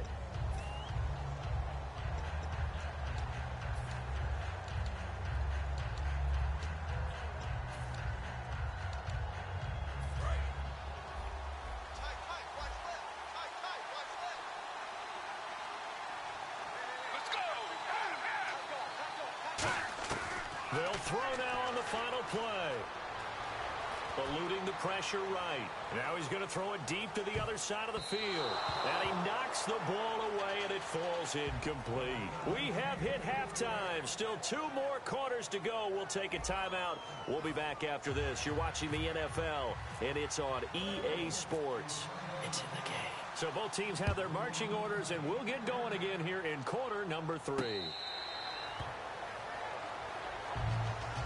The Steeler offense now with a football first here to begin the third quarter. They have the ball here for the inaugural drive of the second half. Pretty big deficit, though. We'll see what adjustments were made in that locker room. And I never want to make something more important than it actually is, right? I don't want to create more hype than what is there. But this is I'm doing it, though. This is a really important drive. And we often talk about teams scripting plays to start a game. A lot of them script to start the second half, too. And they're scripting something that they expect to get them into the end zone and back into this game. We'll see if that script is a good one for them. Not too many things get to a quarterback of this magnitude, but I think it's safe to say that pressure can get to any quarterback. Now, he's obviously a great franchise quarterback, but felt the pressure, threw it incomplete. He's going to fire one deep. He's got a man, complete. And he'll be taken down, but not before he gets into enemy territory. And some extras coming up on the line here, readying for the blitz. Looking to speed things up here, going with some tempo. Now Brady, he's going to let it go again. That's going to be knocked away and incomplete. Sammy Watkins, the intended receiver, and that'll bring up second down. That was a long pass attempt downfield, and the ball was popped up in the air. And how come things go from really fast to almost slow motion when the ball's up in the air and the defender's unable to haul it in before it hits the ground? Trying to get it to Willie Snead there. And that takes us from second to third down.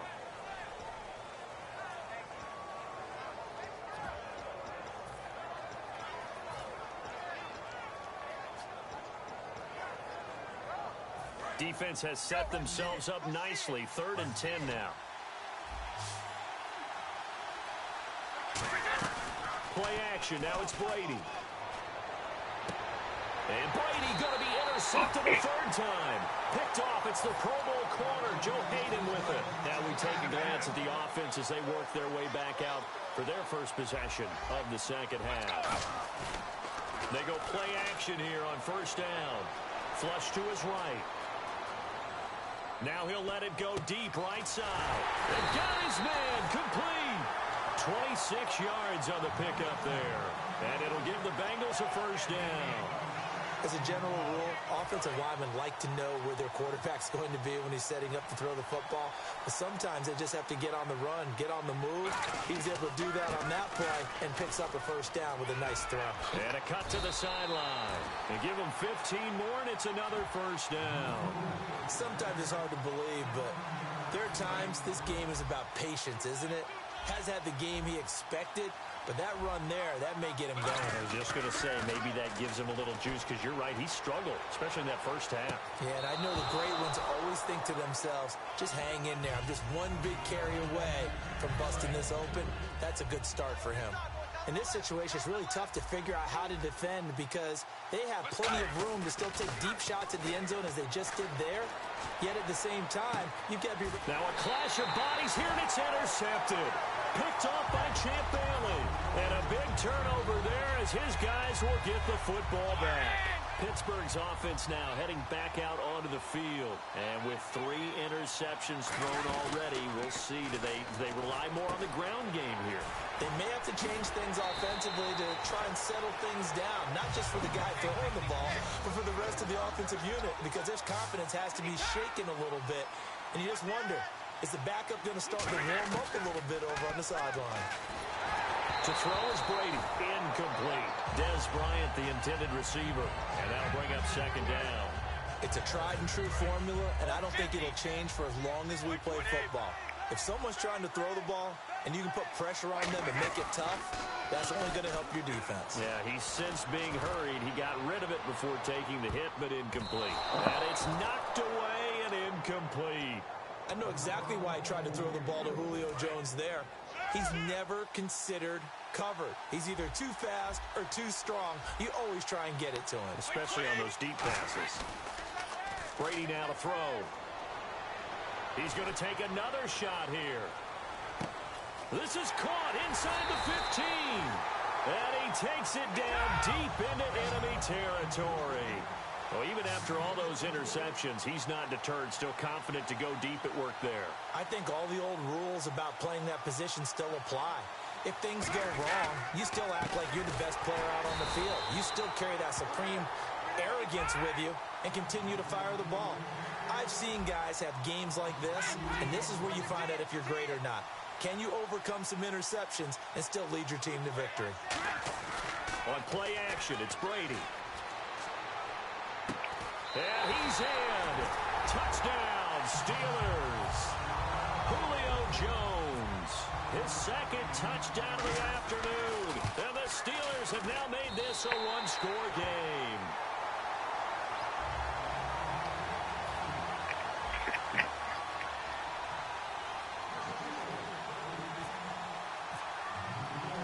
And following the touchdown now, it's Bradley Pinion on to kick this one away. This is fielded at the goal line. And good starting field position. He'll get this one all the way up to about the 35-yard line. The Bengal offense now gets set to head back out onto the field. It looked like they had something going last drive. Then the interception happened. Will they recover? The memory they need to keep with them is that they did have something going. They were moving the ball on offense, had a nice sequence going. Don't worry about the other part. You can't get that back. Let's go back to what you were doing well before. I thought you were going to say they need to have no memory, but remember the good part, forget the bad. I like that even better. Left side here to Sanders. It's a 7-yard gain there, and it's good enough to move the chains. I think that's a big pickup for a first down because when you run a drag route against zone, you're sometimes asking for trouble because you might run into a defender. Yeah, well, there they ran into a first down, executed it to perfection. And this is going to be incomplete. And that was incomplete, but I don't know how much of that falls on the quarterback. He was pressured. Brandon, the rush showed up so fast, the quarterback had no chance to get the ball downfield. Unable to connect on the first down pass play. Now it's second down. Let's go. Again, he'll drop to throw. Steps away to his left. He's going to find his running back. It's complete. Look at him, dude. Taken down, but not before getting this inside the 30. Sometimes it's designed, and sometimes you just have to know when to leave the pocket and move and make something happen. And on that play, he was able to get on the run and was still accurate throwing the football. And now a first down following that long gain.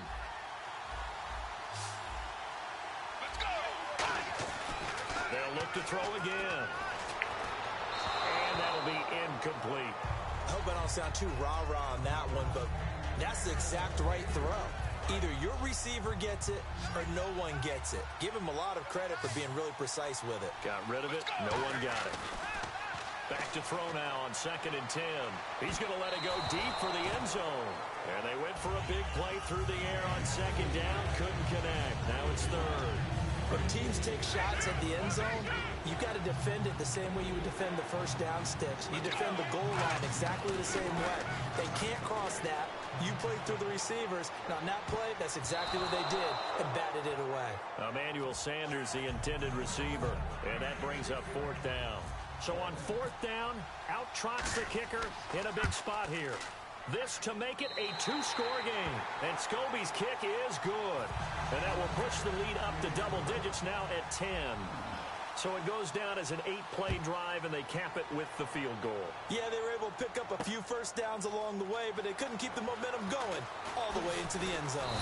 And this return net's positive as he gets past the 25 and up to the 27-yard line. And Pittsburgh getting set to take the field. And that last drive, a long drive, but not just that. They had a great air attack going. Do they stick with that?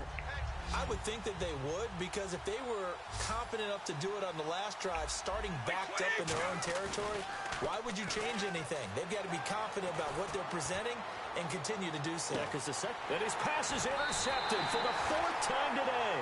Picked off by Rashad Jones. And a big turnover there as his guys will get the football back.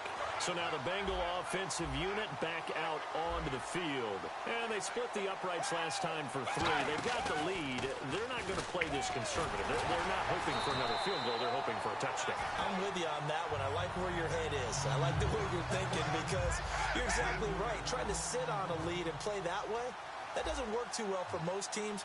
Run your offense. Run what you do best. Exactly. Put it all the way down and try to increase your lead in a big way. The best way to do it, touchdowns. And that one goes incomplete. He's maybe lucky it wasn't a fumble as he got hit as he threw it. Incomplete pass on second down. Let's see what the offense draws up here on third. The good signal callers would never go back in the huddle and play the blame game because they need those guys to protect him. But on that last one, his offensive line, they lost their leverage very... And intercepted. Maybe the turning point they need. A great read, and it's picked off. And his guys are going to get the football at the 28-yard line. And Pittsburgh getting set to take the field. Now, last time wasn't pretty. One play and an interception. We'll see if they can do better. I want to see if they want to go ahead and throw the ball again now on this drive after what happened on the last one. Throw it on the first play. Give the quarterback some confidence. See what happens. And he's going to take it in for a Steeler touchdown. Charkandrick West. He scored on the ground and through the air. And the Steelers capitalize on the short field as they take it in for 6.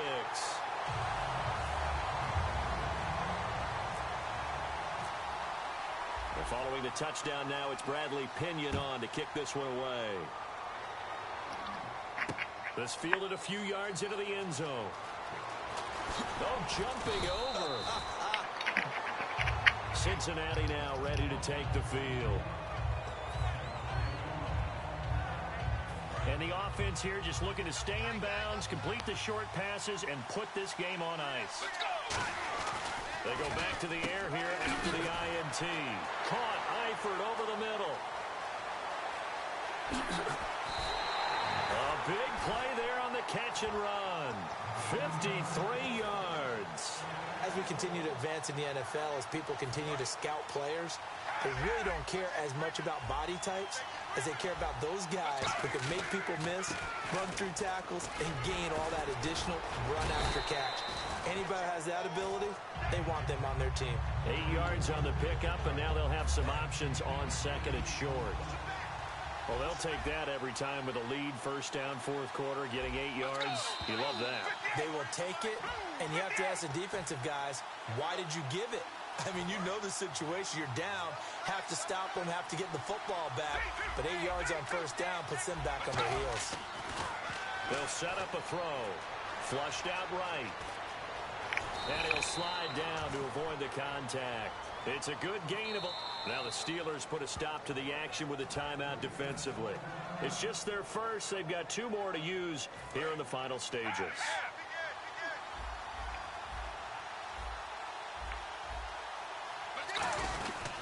They'll try and run. This is Williams. And he'll get him a bit closer as he's down to the 2-yard line. A pickup of 4 on first down. It'll be second and goal.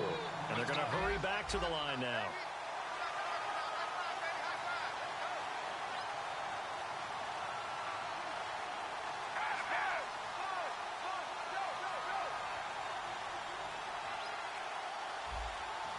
Second and goal. Defense digging in again here. And just a short gain that time as they're able to get him down. They give him 2 yards officially, and now it'll be third and goal. Just keep the ball on the ground. Do a little pounding. Chew up some clock. If they can get it in, that might be enough to get them home. And if not, the clock is definitely their friend. Now Williams. And he'll actually... And the Steelers signal for another timeout. That'll leave them with just one remaining in this fourth quarter of play. Yeah, let me puff out my chest a little bit, even though I'm not rooting for either team. But that was a really nice defensive play. It's awfully fun to watch, even in an offensive game. Now whistles come in. We're going to get a timeout here by the offense.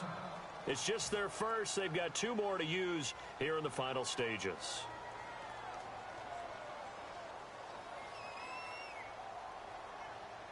Here we go, a big play and a tight game late. They're going on 4th and goal.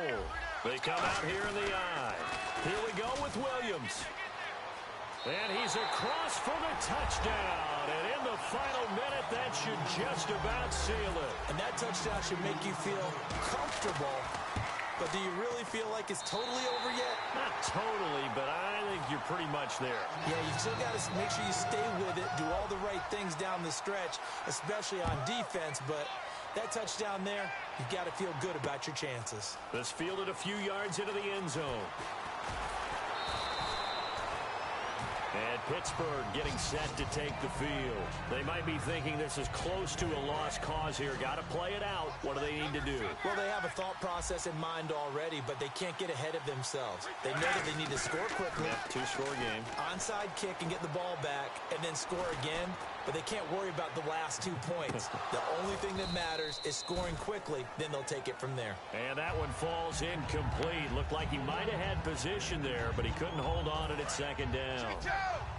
Well, not the position they want to be in. Still a very, very small chance here, but they almost need a miracle. Agreed. That means they've got to get it to the sidelines, get out of bounds, and preserve clock.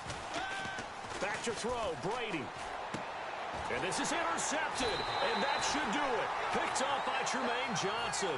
And they will set up shop in enemy territory at the 42-yard line. Now this Bengals offensive unit ready to see what they can do here. Getting down to the end here, they have a 2-score lead. Barely, but it's a 2-score lead, so that probably makes you as a coach feel a lot more comfortable right now, doesn't it, Charles? It does, but it doesn't mean now you go out and run option or some kind of wild double reverse or anything like that. But you do know that if anything does go haywire, you're still in control of this game. I want a double reverse, don't you? I'm just waiting for that day where we actually see something like that in this situation. We'll see what happens here. Now it looks like he'll throw here. Oh, no, he lost the football. And he is going to recover his own fumble, but boy, a big, big loss on this play. Wow.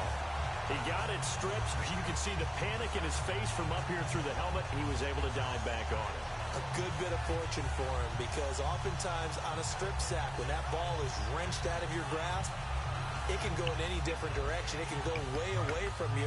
In this case, it didn't matter. He was able to get on it. Brown, the lone receiver, left. Well, I know at points in this when you wanted to close your eyes because of all the points that were being put on the scoreboard. You're a defensive guy, but it was a fun little track meet, wasn't it? It was, and you know the people who really enjoyed this game? They're the ones that like going to batting practice at the Major League Baseball parks, right? Seeing the 14-11 game, that sort of deal. That's right up their alley with what we saw in this one.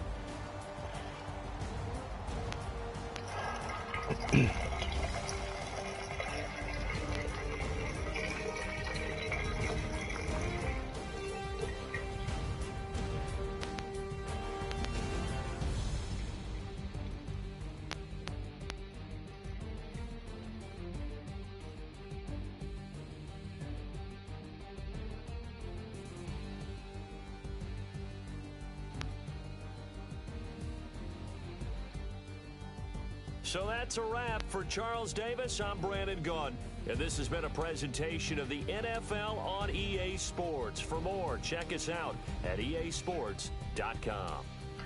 With that, we say so long from Philly.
Mary Chains. Ow. Caught up in my, put your head on backwards, then skate off after engaging laughter about what just happened. Napkins get sent to mammies, is that too graphic? Catch you in traffic, you sitting daffy like stealing candy. My ceiling's absent, my wheels are massive, my friends assassins. All of us, our mothers queens and our women dancers. My rivers rapping, my fingers splashing, my gills are flapping. I bit some matches, then sip some and kiss the dragon. I'm really rapping, no fingers snapping them.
Slipping, my swag is dripping, so here's a napkin. What's really happening? Verbal attacking, I'm showing passion. Know what I mean? See, I'm the king, like I'm from Akron. I'm going overboard.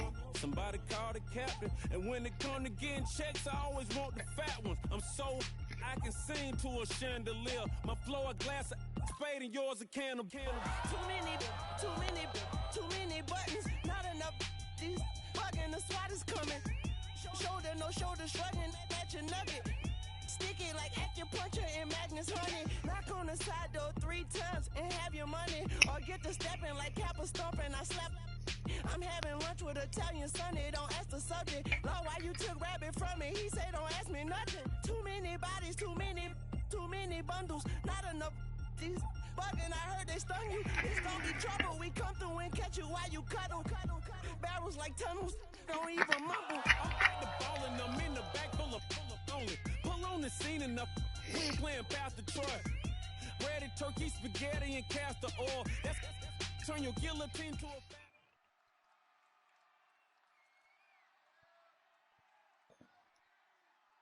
Thank you, Larry. So the picks are in. We welcome you to this Draft Champions contest. I'm Brandon Gaudin along with Charles Davis, ready to call the action. And let's get to it. Down to the field. It's time for kickoff.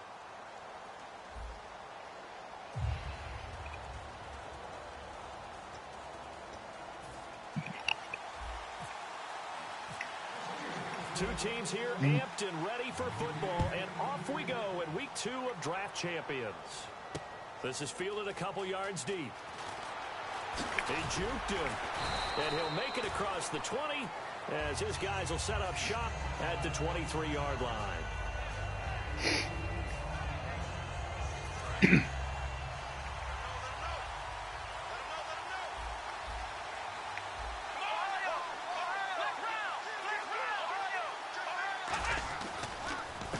This is Tony Dorsett, the Hall of Famer out of Pitt. And he's brought down, getting this one up to about the 35.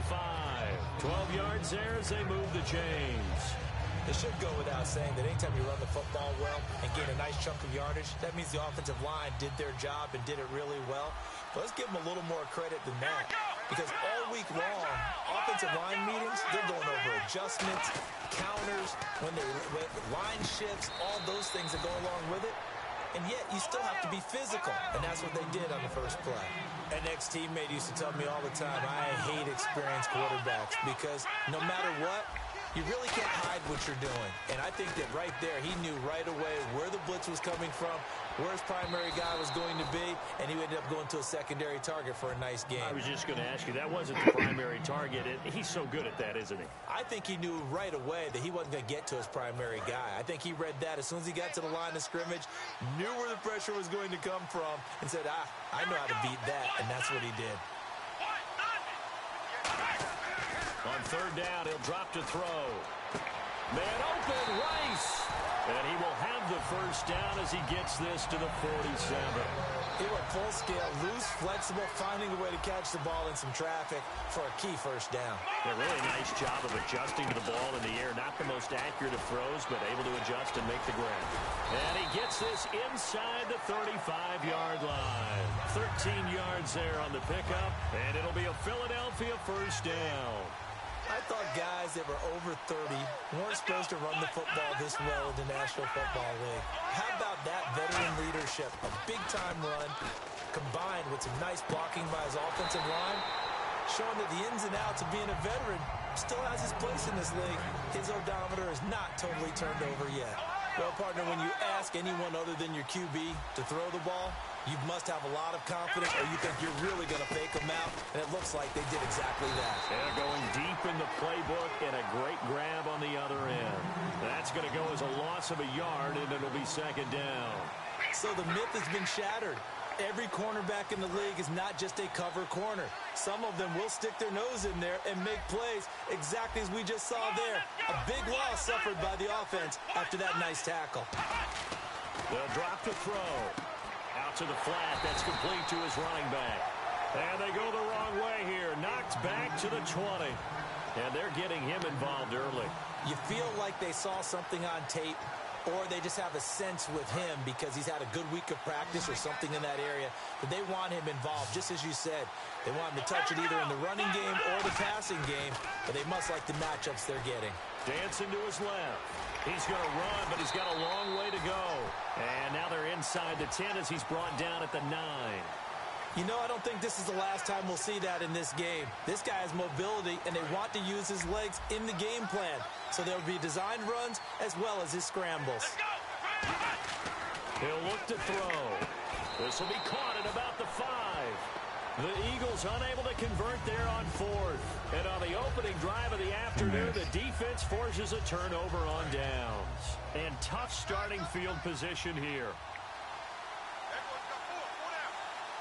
Possible run anticipation here as the D-line sandwiches together. Back near his goal line. Here's Brady. Oh, he's going to air it out right away. Oh, this is taken in. It's complete.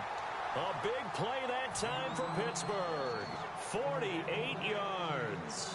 A great job pulling that one in from a guy, as we know, who can really blaze. He's got a lot of speed. And that speed can work for him so many different ways. Sometimes he just takes off and goes and just runs past people. Sometimes you get people to back off so far that you can catch everything underneath. But still, at some point in the game, you probably have to make some contested catches, right? Sometimes you have to go up and beat a defender for the football. He has that in his arsenal as well. Showed it right there.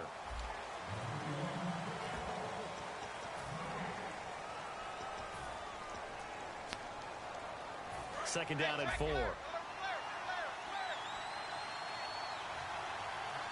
Now the defense definitely showing blitz here. They'll run again here with West. They find some open field here. And he's going to get this inside the 30. That one goes for 13 yards, and it moves the sticks. But we just saw him run the football really effectively there with 3 tight ends in the game. And any defensive coordinator, when they see that set, if they can get more bodies out onto the field, not more than 11, of course, but bigger bodies to combat what they're going to do, because that's a run-heavy formation. Those guys are out there to block 9 times out of 10, and in this case, they did it really successfully.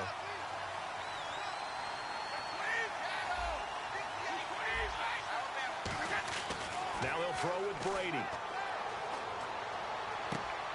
A battle for it, and it's intercepted. Picked off by Aaron Williams. And he'll go down inside the 15 at his own 13-yard line. The Eagles offense now gets set to head back onto the field. And on the last drive, they were in field goal range. They just opted not to kick it, didn't get it. How does that change the mentality this go around? I don't think it changes much for the head coach because this is what he preaches all the time. Attack at all times in any spot on the field, and he likes touchdowns, not field goals. Now, your field goal kicker, you got to make sure you nurse him through and say, okay, don't worry about it. When we need you, you got to be ready to go. And the team, of course, loves to see points on the board. So let's see if it changes a little bit. They're in the same spot again. Yeah, we'll see what the decision is here if they get to that spot. Offense comes to the line now, 1st and 10. They go play action here on 1st down. He's going to loft one deep left side here. And he bats it away, and it falls down incomplete. Jerry Rice, the one he was looking for. And it's 2nd down. One of the toughest things about playing defensive back is pattern reading, trying to figure out what they're doing. And on that one, they had the fly, just sending a guy downfield with the in route accompanying it. What people call a dagger route, trying to hit the guy underneath after the clear out. In this case, though, they're not able to get it done. Yeah, they said forget the underneath route. They went for the guy on the fly, but as you said, incomplete. There's nothing like pressure to affect the accuracy and the timing of a guy trying to throw the football. And on that play, they ended up flushing him to his left, contacted him as he's trying to throw the football, and that led to the incompletion. So here we go now. An extra defensive back in there on 3rd and 10. They'll look to throw here. And incomplete. The contact made the ball roam free and brings up 4th down. And he's certainly not a guy that drops that football very often. Indeed, because that's a bit of a surprise. I know he's in the middle of some traffic and people, bodies all around him, but he usually has the focus to haul that one in. He'll send this one into the Midwestern air, and it's a good one.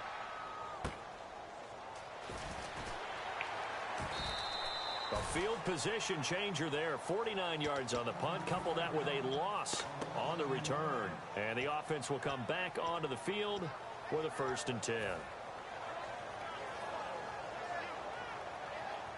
And the 2-minute warning lurking. This will probably be the last play before we hit it. Yeah, they want to get themselves in position to score in this last shot before the clock hits. Trying to shake off the interception from the last drive. He'll look to throw. And it drops down incomplete. Thought he might have had it. Instead, 2nd down.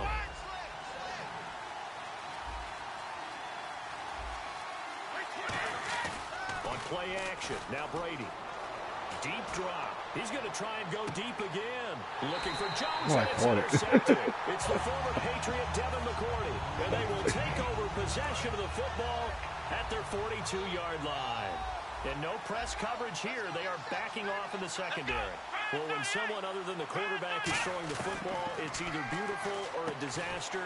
He rifles one that's intercepted. Picked off by Lawyer Malloy. And they'll start out with great field position at the 47-yard line in enemy territory.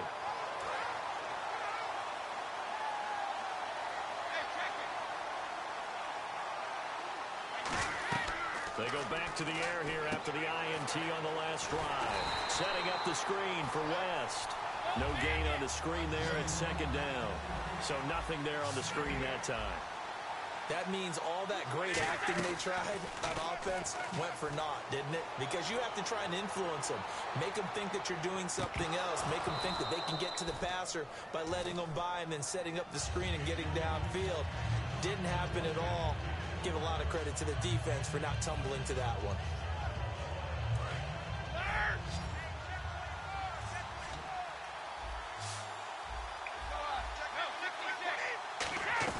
On play action, it's Brady. He's going to go up top again. And Brady going to be intercepted a 3rd time. A great read, and it's picked off. And a great return as they're finally able to take him down.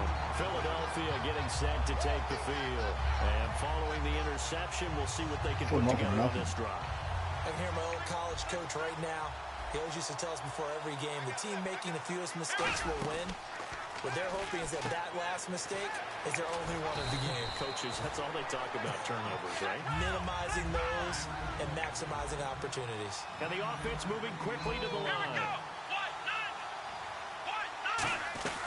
They'll run it now out of the gun. 8 yards on the pickup there, and it moves the sticks. So they pick up the first down after the run, and now they approach for the fresh set. 2nd and 1 is often an invitation to take the big shot downfield. I'll bet the offensive lineman said, are you kidding? We just get on our backs, and let's go get the first down. They love being physical. It'll be a pickup of 10 yards. And that'll make it 2nd and a foot or so. They're going to hurry back to the line now. They'll run it now out of the gun. And he'll get it out to midfield. Looks like, yeah, they'll spot it right at midfield at the 50. Now hold everything here. We're going to get a timeout by the offense. It's just their first, so they'll have 2 remaining here before we get to halftime.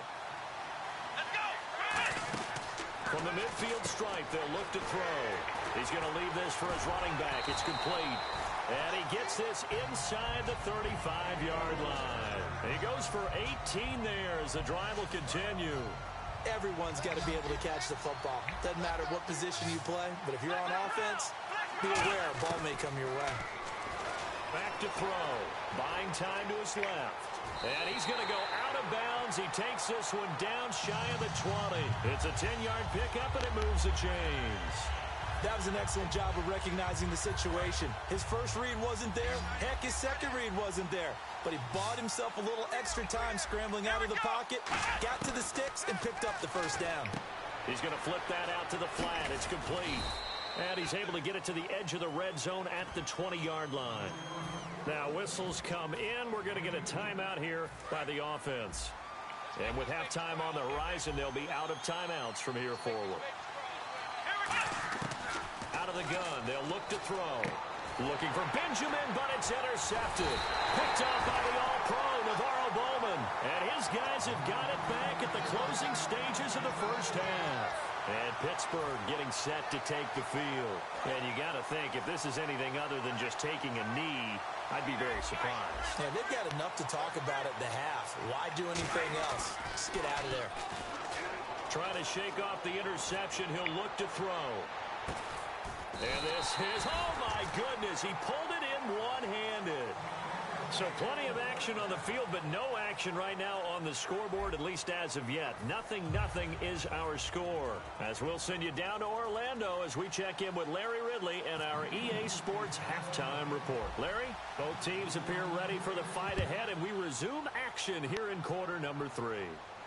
This is fielded a couple yards deep. And he'll be brought down at the 23, make it the 24-yard line. The Steeler offense now with a football first here to begin the third quarter. There are 0 points on the scoreboard for either side. It'll be interesting to see what adjustments were made. The defenses have obviously been great. So if you like defense, this is a classic game. This is what you're looking for. But now you're... Oh, now West lost the football. It's out. Wow, that ball gets knocked free. But a teammate comes along and scoops it up. It's almost like baseball. Guys at bat, people are on base in scoring position. One guy doesn't get them home. The next guy comes through and picks him up. And avoids the turnover.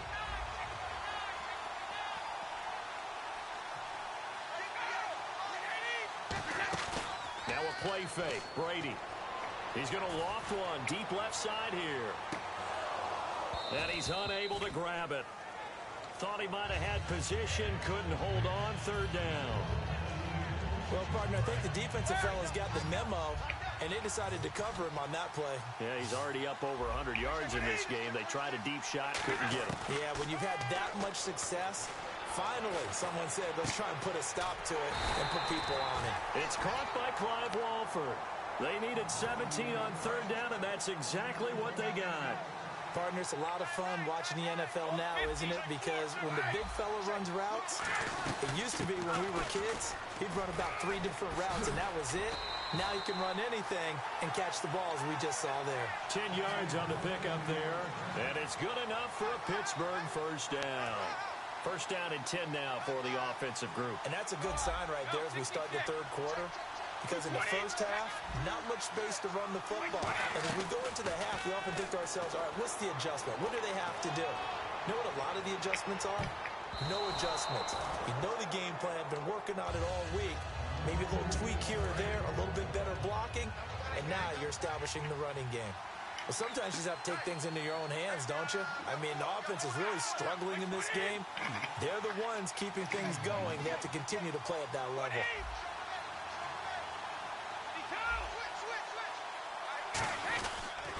Here's West.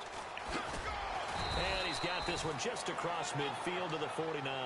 Second down, a little more productive than first. 7 yards on the gain. It gets him to 3rd and 3 now. So they run it on second down. Now let's see what third down brings here for the offense. Brady going to try and throw on third down. And he fires one, but incomplete. The big tight end, Clive Walford, the intended target. And it's 4th and 3. I'm not sure we could spot any tendency here on this third down. They could have run it or passed it. Either one was available. They chose to try and get it through the air, but they run successful. Now the offense is not leaving the field. They're going to stay out and go for it on 4th and 3. Brady to throw for it on 4th down. Now they go screen. It's complete. And he's able to get the first before he's taken down at the 36. It'll be a pickup of 13 on the play, and they're able to pick up the conversion here on 4th down.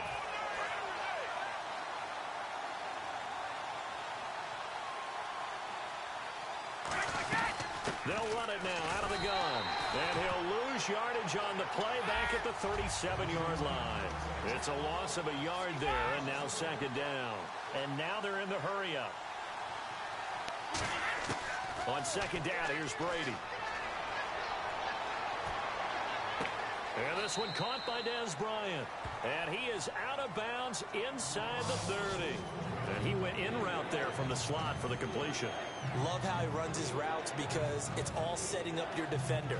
Give him a little something one way, take it the other way. Head and shoulder fake. Sometimes you make one step to the outside, then break it inside. Really well-run route. Brady's going to sneak it. It's a gain of 3, and it gets him the first. I don't know about you, but I like this call. 3rd and inches, and instead of worrying about getting it back to a running back and maybe there's some penetration from the defensive front, just go ahead and take it, move forward, and pick up the first down. As we say often, shows confidence in your offensive line.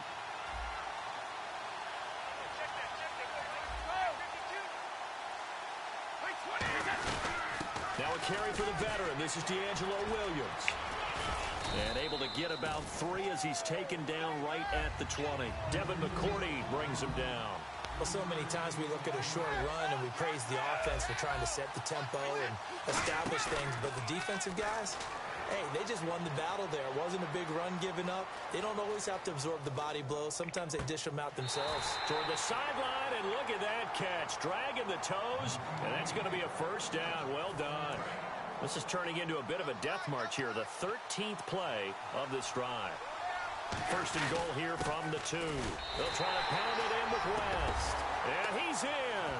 Touchdown, Pittsburgh. Charkandrick West punching it in from a yard away.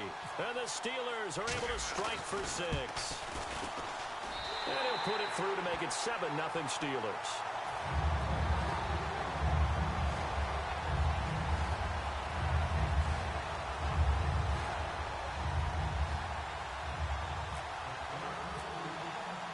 Following the touchdown now, it's Bradley Pinion on to kick this one away. This is fielded a couple yards deep. And he'll probably wish he reconsidered here. It'll cost him 10 yards now with a new rule as he's down at the 15-yard line. So here are the Eagles now as they get set for their first possession of the second half. They trail offense, first time to touch the ball in quarter 3, and we'll see what they can do. And I can't wait to see what they have planned because some teams script to start a half. Other teams just go, okay, these are the sequence of plays we want to run. These things worked well for us. And sometimes they throw in that big shocker. Try and get after them early and try and create a big play to give themselves some momentum. See what they have up their sleeve.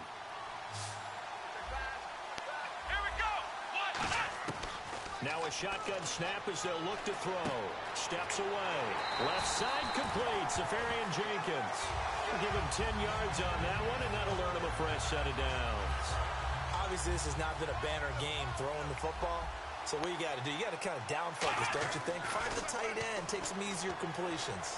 The interception last drive. There he hits the reliable target. And he's taken down, but not before getting this across midfield and just shy of the 40. And there's a completion to the tight end. And look at the size of these players nowadays. At that spot, 6'4", 6'5", and up. A lot of guys used to be basketball players, somehow came back to football. That's really good for the game of football. You're getting better athleticism, great hand-eye coordination, guys who know how to control their bodies when they run their routes. Frustrating for a defense, energizing for an offense. Finding a way to create that type of yardage in your running game, that'll make the guys carrying the ball very, very happy. And the hit jarred it loose. It's incomplete. One of the best routes, one of the favorite routes of any play caller. He just ran that one. Nice little angle route. That's supposed to be a catch, and usually it is in the running back drop. Yeah, I mean, he's a running back, but he's got hands. He should have caught it. Now back to throw. Man open left side is Brown. They get 6 on the pickup there as the drive will continue. And Brandon, from our time in college football, where receivers weren't running the traditional NFL route tree, one thing they did learn, find open areas, find soft spots, and set up and catch the ball. And I think we just saw that there. Yeah, we saw that indeed, picking up the first. On the give, this is Dorsett. And he's got about 5 yards as he's taken down right at the 25.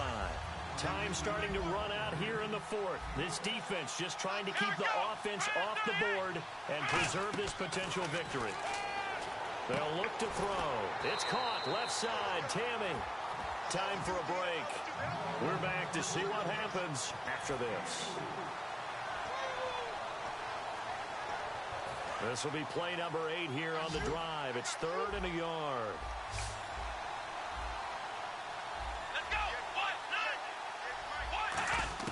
Back to throw. And able to find Dorsett. And he'll take it into the end zone for an Eagles touchdown. Tony Dorsett from 21 yards away. And the Eagles are within an extra point of tying this thing up. Love the excitement we've got going here. They just scored the touchdown. They're down by 1. How much fun is it now to figure out the possibilities? Kick the extra point and tie it. Go for 2 if they're really feeling in a gambling mood. What do you do in this situation? I think you kick the PAT. Yeah, I do too. Kick it, get my defense ready, and try and stop it. And, a crusher there as it's intercepted. Picked off by Lawyer Malloy.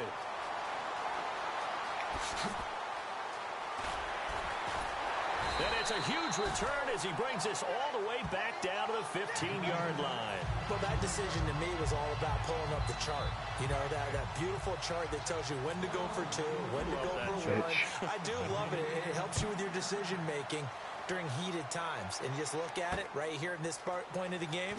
Go for 2. Try and make it a field goal difference. But now just up 1 makes the rest of this fourth quarter a little more interesting. Yeah, they followed the chart. They just didn't get the 2 points on the board, did they? Nope. And Pittsburgh getting set to take the field. They're up by 1. They have the football. The key here is just don't do anything silly, right, Charles? That's exactly right. You know, all the admonitions as they ran out there. Take care of the ball. Secure everything. Be tight in everything that you do. No let up.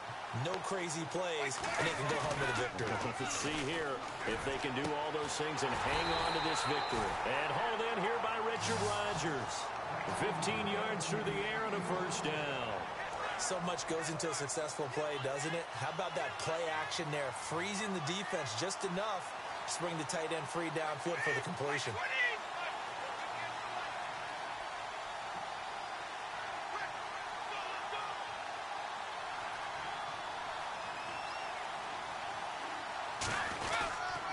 They'll run it with West. Looking for a seam, but finding none. He'll get back to the line of scrimmage, and that's it. And now the Eagles going to signal for a timeout. It's just their first. They've got 2 more to use here in the final stages.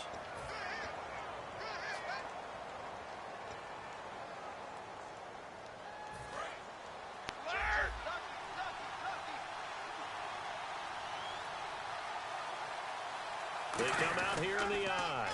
On the ground, it's West again. Looking to find a lane, but he can't. Reined in at the line of scrimmage. Tackle made there by Jordan Hicks.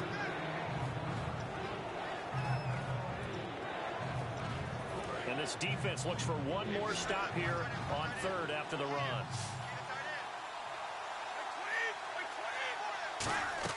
To throw is Brady. He completes it to Bryant. That goes for a gain of 31. And this defense, and the Eagles are going to go ahead and take another timeout. That'll be their second, so one more chance to stop the clock here, and we'll be back. They'll run it now out of the gun. Trying to find a lane, but instead he'll get back to the line of scrimmage, and no more. No gain on the play there. It'll be second down. Wasn't able to get anything, no gain. Fumbled once already. Maybe he's being a little careful. Not necessarily on that play, but I'm sure that's in his mind somewhere. Oh, without a doubt, because protecting the football is job one for anyone who's carrying it. That's exactly what he tried to do on that play, but it didn't gain him any yardage. And that's going to be incomplete. 12 seconds left. Here comes the seventh play now of this drive as this is 3rd and 10.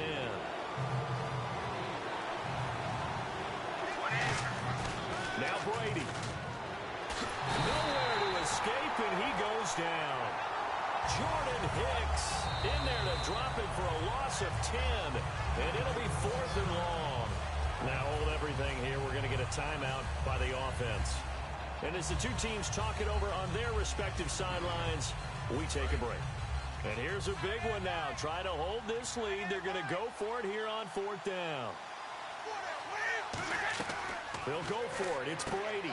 Looking left side for Watkins, and he's got it. And he'll work it inside the 30 to the 29-yard line. Down to the final play. That's where we win in this one, a dramatic finish. And I know that the field goal was going to be pretty long, but to not kick the field goal, at least take the chance to win there with 3, what did you think, partner?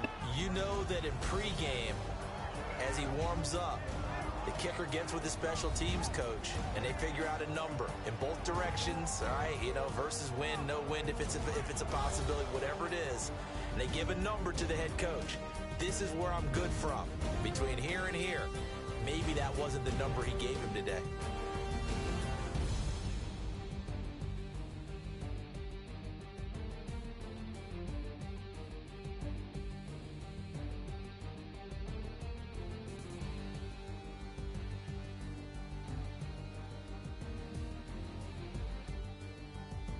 So that'll do it for us. For Charles Davis and all our crew, I'm Brandon Gaudin. You've been watching the NFL on EA Sports.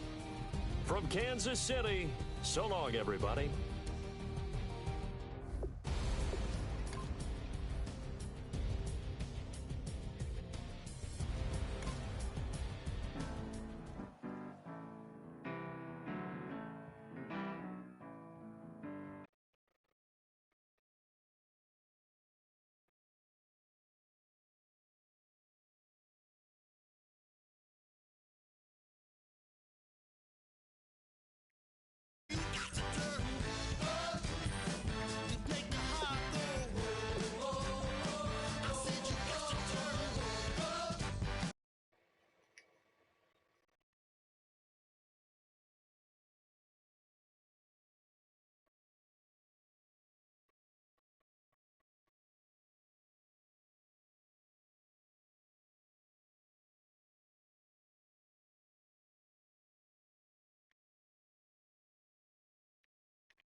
Well, come on.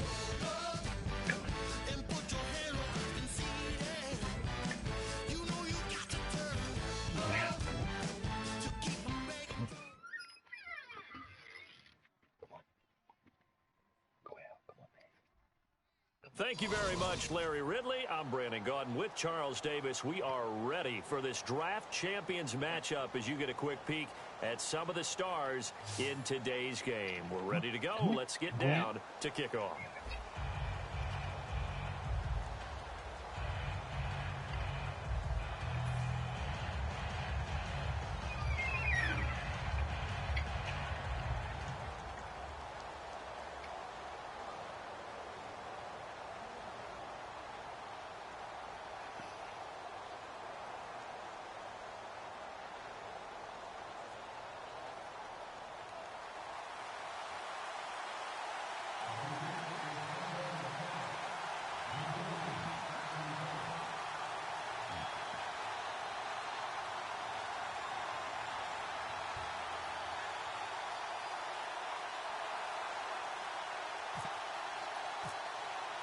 The getting to know each other process is over. Time to get down to it. And we're off in week 3 of Draft Champions.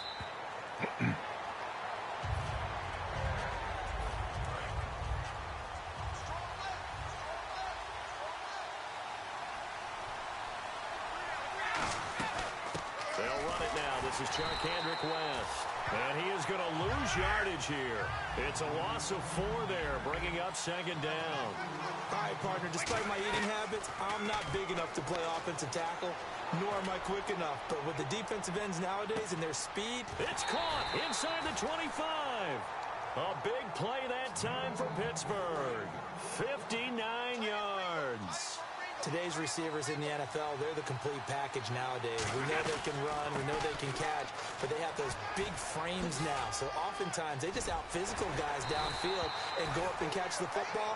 And we saw a big gain as a result on that play. That one goes for 16 yards. It sets him up first and goal. Now West.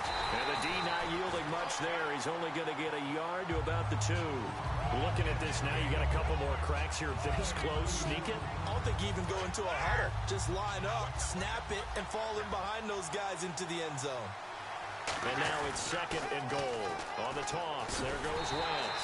And he pushes forward but comes up short of the goal line as he'll get a yard down to about the 1.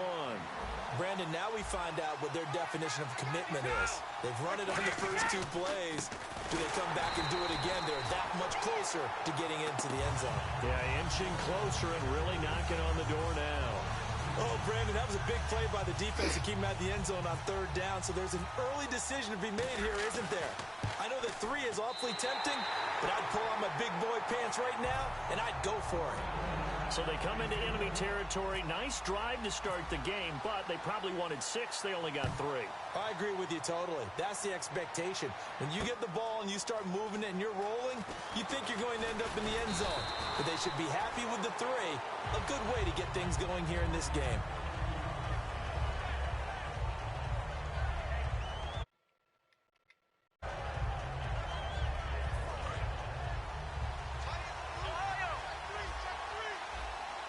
They come out here in the eye. They go play action here on first down. Blitz coming, and down he goes. Quan Alexander coming hard on the blitz. He dumps him for a loss of 8. Man, he got in there so quickly, Charles. What could the offense have done to adjust and account for that? But what you're hoping is that you figure out and you see and get a clue that maybe there's going to be some pressure coming at you, and you change the blocking schemes. Maybe you go to max protection. The biggest one is maybe you bring your running back in to try and keep you clean. But in that case, that didn't happen. 0 accountability, and a sack resulted. So incomplete on second down. Now they'll look to convert here on 3rd.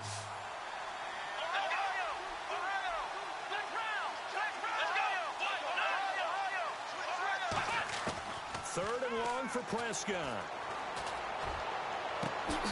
Into a double team, and it's intercepted. Picked off by Lawyer Malloy.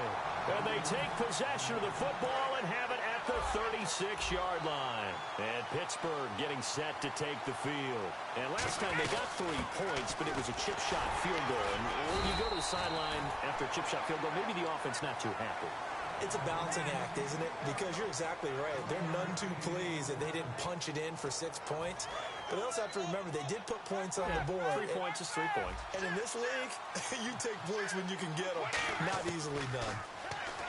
Brady going to throw. Looking for Snead, and it's intercepted. Picked off here by Darryl Smith. And they have the football and will take over at the 24-yard line. The Patriot offense now set to come back out onto the field. And following the interception, just any interception, are you a little bit more cautious when you start that next drive, or no, you just throw that out the window? I think you are. I don't think that there's any way you can run back out there and go, totally didn't affect me. Let's just go ahead and be loose with the football again.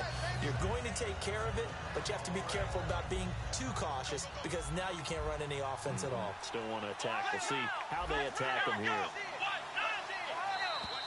Now contact up front as penalty markers come in. Who is this against?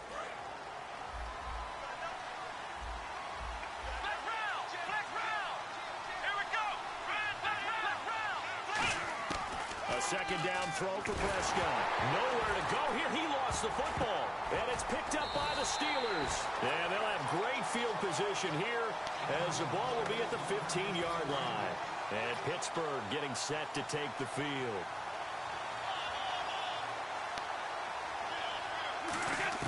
Now after the fumble recovery, it's Brady. And it pops free. The collision there jarred the ball loose and brings up second down.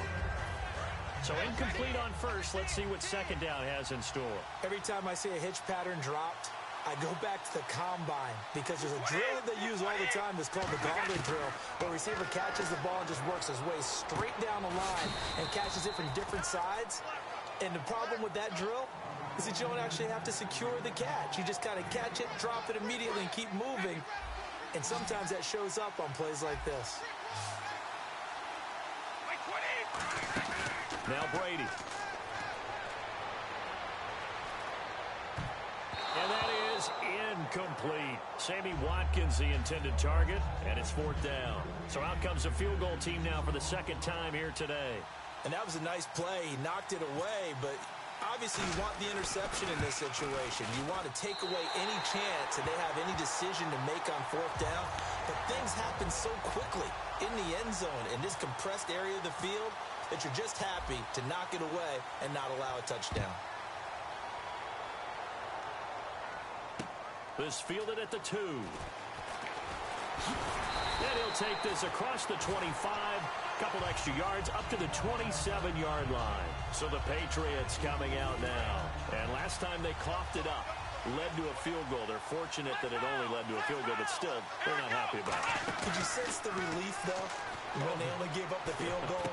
And they were able to trot back out on the field and start this drive. A little more pep in their step because they didn't cost their team a touchdown. But they know they've got to do it a lot better than they did on the last possession. The coach will just be relieved, though, if they recoup with a score here, right? I think the coach will be ecstatic to see them pick themselves back up and now take it downfield, punching the end zone without turning it over.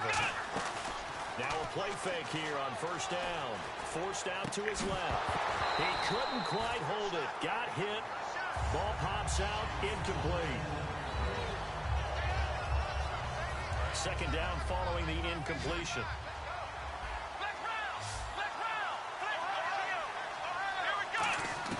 Throwing again. Prescott on 2nd and 10. Baldwin with it over the middle. And he'll be taken down, but not before getting this inside the 30. I don't care how many times you tell the story, it never loses its luster for me. Doug Baldwin, undrafted out of Stanford, and plays like a #1 receiver should in the NFL. I don't care how you cover him. I don't care that his size isn't great. He's the one that typically comes up with the football. Absolutely. His roots go all the way back to Gulf Breeze, Florida, where he's from, right on the water near Pensacola. And then, of course, to Stanford. And, boy, he's been good. A gain of 6 there on 1st.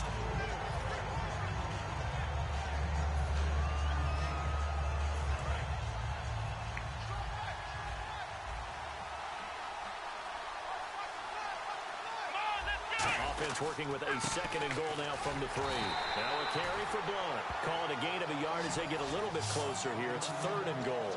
So now things get interesting on 3rd and goal from the 1. This almost becomes a Darwinian call, doesn't it? Almost survival of the fittest here. I know we can go all cliche. I'll go ahead and do it. Who wants it more here? Who has a better leverage at the line of scrimmage? Let's go and see what happens. On 3rd and 1, here's Prescott. And that's going to be caught for a Patriot touchdown. Dennis Pitta from a yard out. And the Patriots are an extra point away from going out in front. And he'll bang that one through.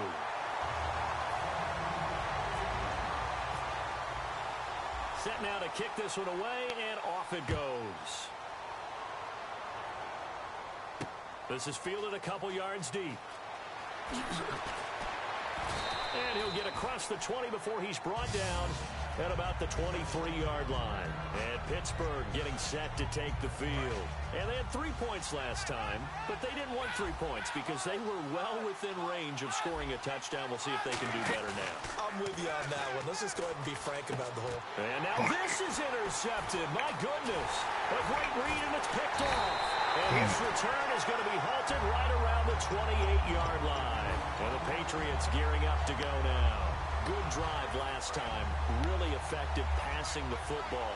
Do you maybe mix it up, now go to the ground game and surprise the defense a little bit? I would anticipate the defense making some changes, but I wouldn't necessarily just absolutely go in the opposite direction. Rush coming, and he's taken down. A well-designed corner blitz that gets him for a loss of 8 yards. Well, they go play fake. The problem is nobody was faked out. And when no one's faked out, what's the end result? Quarterback gets hit. Escaping the pressure right. And this is caught. A minute 59 to go in the first half. We'll come back to Philadelphia after this. So after that big play, let's see if they can catch their defense maybe on their heels.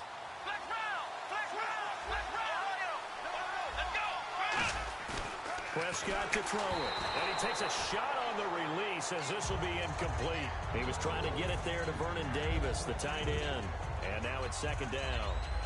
When defenses get to the quarterback that quickly, a lot of times it's called a jailbreak. It wasn't quite that fast, but fast enough that he had no time to look downfield and set himself to throw the ball. And as he tried to do that, he was hit and it forced an incompletion. 2nd and goal from the 2-yard line. They'll run it here with Blunt. And he keeps fighting his way into the end zone for a Patriot touchdown. LeGarrette Blunt taking it in from 2 yards out. And it's up. It's good. Our score, 14-6.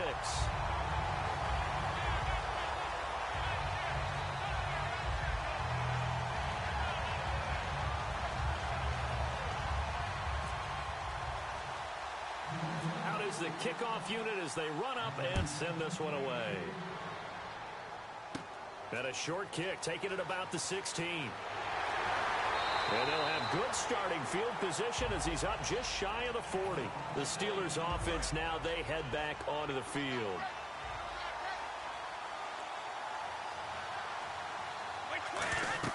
Trying to shake off the interception, he'll look to throw. Setting up the screen for West. And he'll be taken down at the 46-yard line. 7 yards there on the first down screen play. For a second there, I thought that might break big. Screen pass. Looked like it was coming together. Looked like there was an opening. Still, ended up with a solid game. They'll try and set up the screen. It's complete. And they'll lose a yard that time, and that's going to lead to a 3rd down. Now, that screen there on 2nd down certainly didn't develop how they had hoped. Is that one they should have even tried, or is that one the quarterback sticks in his pocket? I think the latter. I like what you said there because And Brady going to be intercepted a 3rd time. Picked off by Logan Ryan. And a big turnover there as his guys will get the football back. The Patriots offense now, they work their way back onto the field. And that recipe on their last drive that resulted in a touchdown looked pretty good, so they'll be hoping to do that once more. And it takes me back to when we sat with the offensive coordinator and the head coach. They felt pretty good about their game plan and thought there were some holes in the defense, and they exploited them the last time out. Let's see if they can come back and put together a similar drive. And we'll see if they can do just that.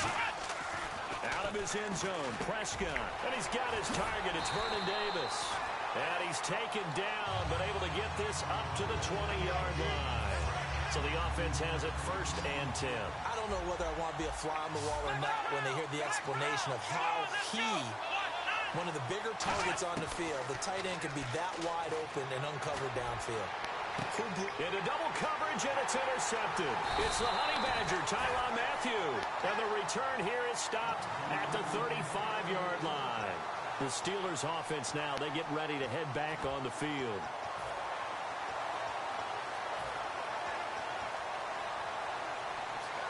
And a great spot to start this drive from here. So after the INT, it's Brady. He's going to let it go again. So they took a shot on 1st down, but couldn't connect. Tremendous field position there and a perfect time to do exactly what they did. Take a shot at the end zone. And they went for the big play, just unable to complete it. Play action. Now it's Brady. Oh, he'll want that one back. Incomplete. He doesn't drop too many in that department. 3rd down.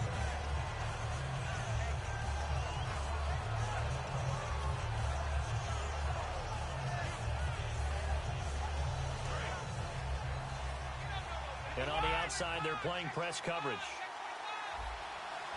An extra corner on the pound. Yeah, another DB. Under a heavy rush, and down he goes. Now, whistles come in. We're going to get a timeout here by the offense. It's just their first, so they'll have 2 remaining here before we get to halftime.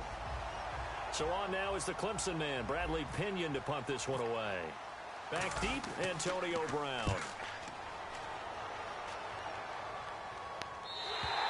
And not what he was hoping for there, as this will hit in the end zone for a touchback. Out comes the New England offense to see what they can do this time. And the ball backed way up, so thinking with this amount of time on the clock, probably just sit on it, and we'll see these 2 teams go to the lockers. Yeah, I don't think you want to overthink it in this situation. Either side of the ball. Just go ahead and finish up the half and get on out and talk about it. Try to shake off the interception from the last drive. He'll look to throw. And that is incomplete. Down to 15 seconds now.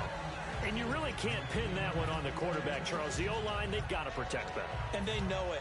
That's their meal ticket. They want to take care of the big guy behind them. In this case, they let him down.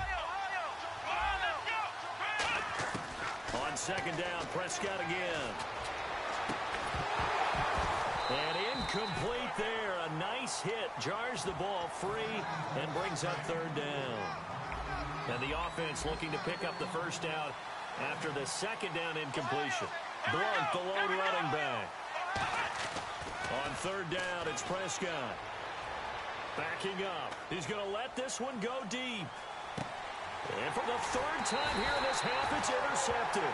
Picked off by Champ Bailey. And his guys have got it back at the closing stages of the 1st half. And Champ Bailey, a man who had 52 picks in his great career, has a pick there. And if people had actually challenged him more, what do you think that number would have been? Could have been higher. They just didn't like to throw his way, and for good reason. Well, when you throw it and he takes... And his pass is intercepted for the 4th time today. Picked off by Logan Ryan. And he will be brought down as time has now run out on this 1st half of action. So both teams have their marching orders, and we'll get going again here in quarter number 3. Fielded about a yard deep. And not a bad return here. He gets it out to the 25-yard line. Now the Patriot offense set to take over again. They have the lead. Now they'll be looking to extend that lead. And this is where I enjoy talking about one of my favorite subjects, tendency breakers, or counters as I also like to call them. You've done things in a certain way in the 1st half, and they've had the ability to see what you've done. They're going to make their adjustments. So guess what? You adjust yourself and try and stay ahead of the pace because you are looking for some separation in this ball game. The adjustment to the adjustment. Without a doubt. Show them one thing, hit them with something else.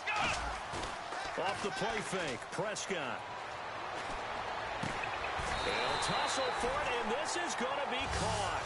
23 yards on the play. So after that big gain, let's see what else the offense has up its sleeve. The last drive he threw the pick, but he's not shy. He's going downfield again there. And you can't be, because if you back off after throwing an interception, your whole game plan just goes right out the window, and it makes things easier for a defense. And you and I both know there's a quarterback in this league that's any good that doesn't throw an interception occasionally, and they usually bounce back in a big way. I've seen guys throw 5 and still find a way to win the game in the end. Allen Bailey in on the stop.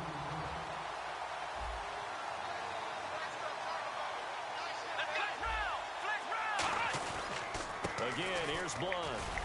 And he might have got this across midfield, not by much. They'll mark it down at the 49. Another 2-yard gain there, but they'll need to do better this time. It's 3rd and 6. So second down was a run play. Now let's see what they do on third.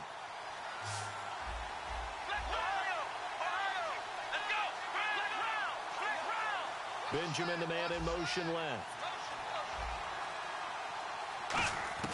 Prescott from the gun on third. And he couldn't hang on to it through the contact. Incomplete. Everything about that play tells you about today's NFL offenses and what they're asking out of running backs. You can't just be a guy who can run the football.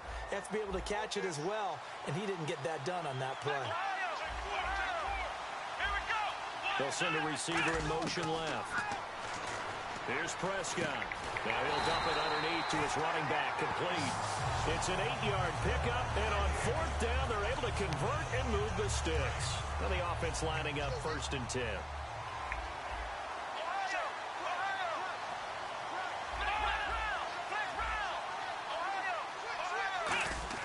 A first down throw for Prescott. Out to the flat. That's complete to his running back. And he'll get it down on the play to the 37. Call it a 3-yard gain, and that'll make this a second down. And they're going to speed things up here. They'll throw again. Prescott. Room here to run. And avoids the contact by sliding. A nice pick up there, 10 yards, and it'll move the sticks. So here we go, 1st and 10 now.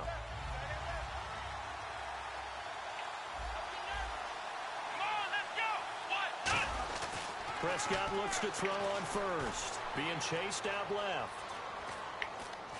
A hit as he throws there, incomplete. They got pressure there and only rushing 3. And there's a defensive coordinator right now who is celebrating not just getting home with 3 there, but realizing if that's the type of pressure he can get in the entire game, then his pass defense is going to be excellent. You drop an 8. Where are you going to go with the football? And he'll be hit as he releases it. And that'll fall incomplete. It's always tough trying to keep your guy upright when he's trying to throw the football. And when you're dealing with those big, bad guys on the defensive front, it's even tougher. And this time, those guys on the opposite side won the battle, getting to the quarterback and knocking him into an incompletion. To throw is Prescott. And incomplete. The contact made the ball roam free and brings up 4th down. So now it's Andrew Franks on for the field goal. Spotted at the left hash, this from 45. And Frank's kick is good. And that will extend their lead here to 17-6. And Charles, they get the field goal. Took him a dozen plays, though. Work with me on this one. You know what I'm about to say, right? Bend but don't break. That's what came into play here for the defense. 12 plays were run at them. They only gave up 3 points. In a lot of ways, that's a win for the defense. A look at the offense now here, coming back out on the road for their first possession of the second half. They're down in this game. A chance for the offense, though, to put something on the board, get some momentum here at half 2. Try and get things kick-started for them. And you know at the half, they discussed how they were going to get that done. This is where scripting comes into play a lot of the time. How many plays do you script coming out of the second? Most of the time in the first half, you're scripting 12 to 16. I think in the second half, you're really scripting more like 8 to 10. Kind of a starter or an opener, whatever terminology they use. Just something to get you off to a quick start. And the hit jarred it loose. It's incomplete. Well, they haven't had a whole lot of success in the passing game here. Now, in the second half, he's thinking, I guess maybe just take a shot deep. I think you're right. Almost looking for a bailout, isn't he? Can my receiver go up and make a big play for me? Can I create a penalty downfield, maybe pick up an interference call and get that yardage downfield?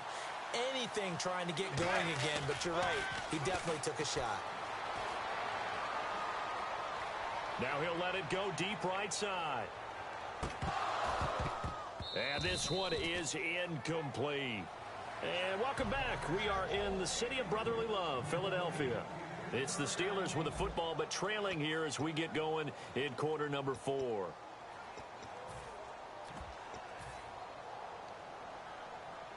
So the incomplete pass brings up second down.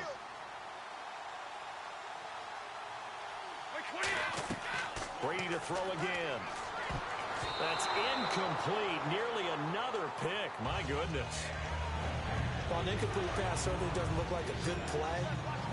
For the guy throwing it today, as many interceptions he's thrown, he's got to feel a sigh of relief that the ball actually hit the ground and didn't go in the other direction.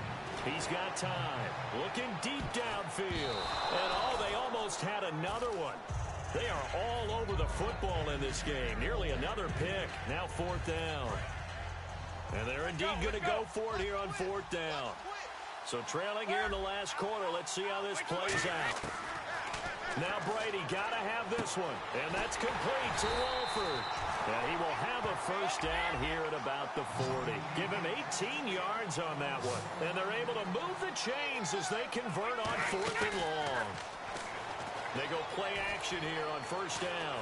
Going for the deep ball. And now here's another interception. Picked off by Logan Ryan. And a big turnover there as his guys will get the football back.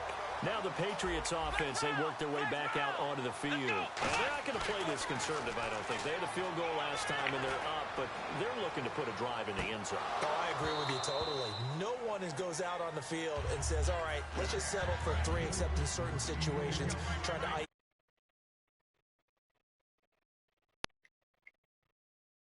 I believe that's exactly what they're thinking as they begin this one. Yeah, no quarterback ever goes out there saying, hey, let's get 3, right? Not one that I've ever met. And both guys were there, but it falls incomplete. 10 yards to go on 3rd. And you just know when that play call came in, their eyes lit up because anytime you get a chance to take a big shot downfield, that's a lot of fun, and they missed an opportunity. Gets it to Benjamin. It's caught. They convert on 3rd with a gain of 22. Fresh set of downs here. And the key number on that play, 3. 3rd play of the drive, 3rd down, spectacular catch, turns into a first down. First down saves him from a 3 and out. And Davis has it over the middle. A gain of 6 there on 1st.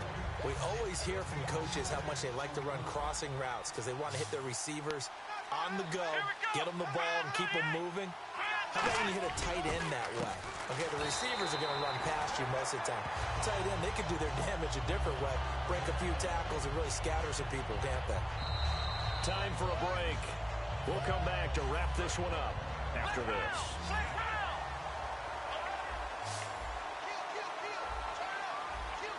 Blunt, the lone running back. And they'll send the slot in motion left. Here's Prescott. Caught right side, Davis. And he goes down, but not before getting this inside the 25.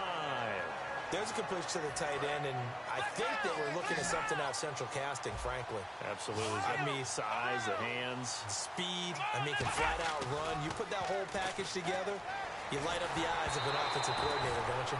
Oh, the ball comes out on the hit, but they'll say it's incomplete. Well, the great coach has said football is really a simple game. Rush theirs, protect yours. And he's talking about those guys throwing the football. In this situation, the rush won, hitting the quarterback and forcing him into an incompletion. Well, Prescott here to throw. And he'll take it into the end zone for a Patriot touchdown. Antonio Brown, 23 yards for the touchdown. And the Patriots add on to their lead.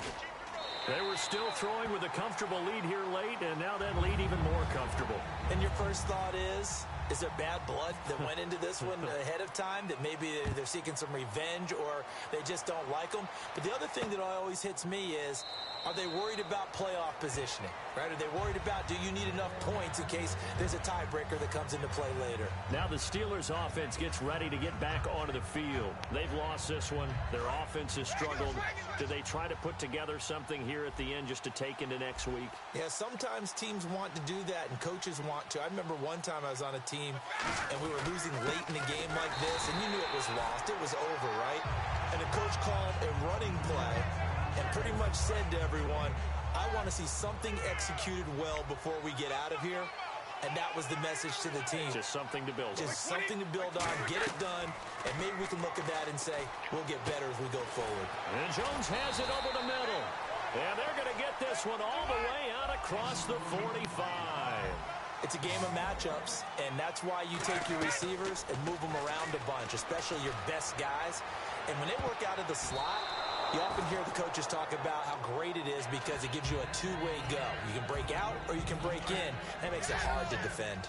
While we're not playing 3 yards in a cloud of dust football anymore, I kind of get why those old-school coaches sometimes didn't want to throw the football. Because if it's popped up in the air, it almost turns into slow motion, and both sides trying to get to the football, and you're holding your breath wondering whether it's going to go good or bad for your team.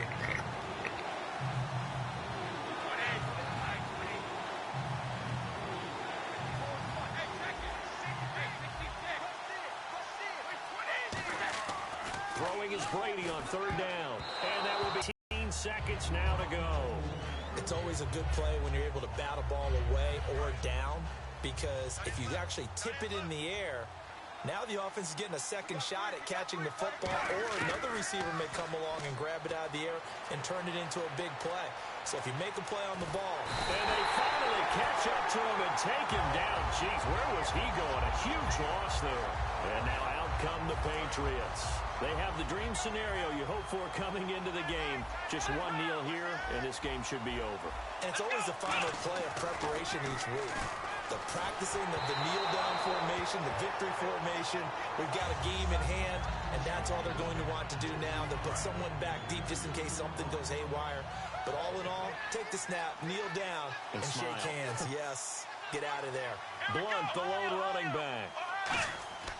Throwing here, Prescott. And he takes a shot on the release as this will be incomplete. But that's the type of pass play that you need to wait for routes to develop. You need a little time in the pocket, but that's hard to do when you got people in your face.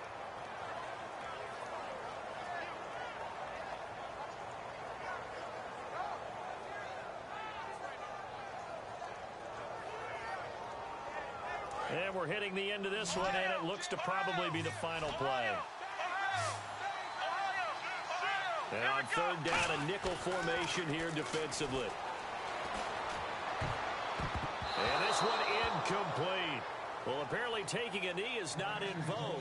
They're not able to...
major thing. Yeah, we still got plans tonight. We're gonna kick it up and give a baby a shine. Leave your Sunday best at home. Be the last time you wear what you got on. Bikini top and cut off jeans. Baby girl, you know you looking mean. She said, how we gonna make it home? Won't you think you got swampers on my truck phone? It's somebody to get down in the dirty south. I'm about to show you what it's all about. But don't worry, it's a rowdy crowd. We ain't scared, we're still throwing down. We gonna tap, light that fire. We gonna crank that country. Pass out, pass and get Thursday. Let it rain, let it rain, let it rain. Well, it's about to get dirty.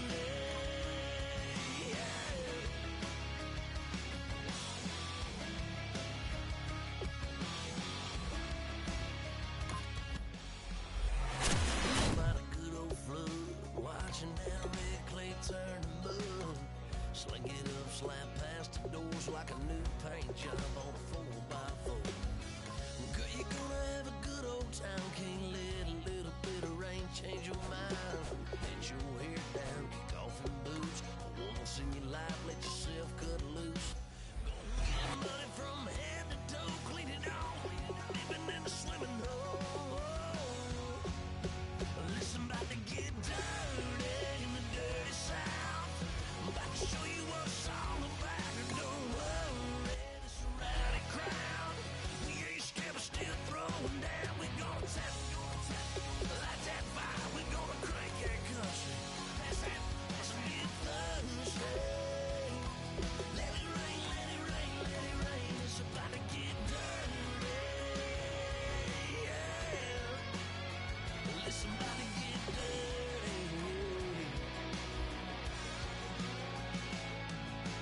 Girl, your whole life's about to change. Baptized in muddy water, let me hear you say. Let it rain, let it rain, let it rain, let it rain.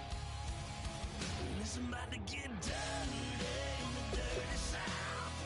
About to show you what it's all about. You don't worry, it's a rowdy crowd. We ain't scared, we're still throwing down. We gonna tap, light that fire. We gonna crank that country. Pass that, pass and get Thursday. Let it rain, let it rain, let it rain. Everybody get Thursday. Let it rain, let it rain, let it rain. Listen, about to get dirty. Yeah. Listen, about to get dirty.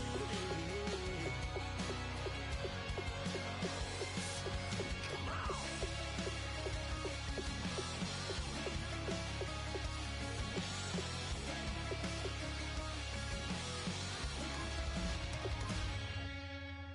Nasty.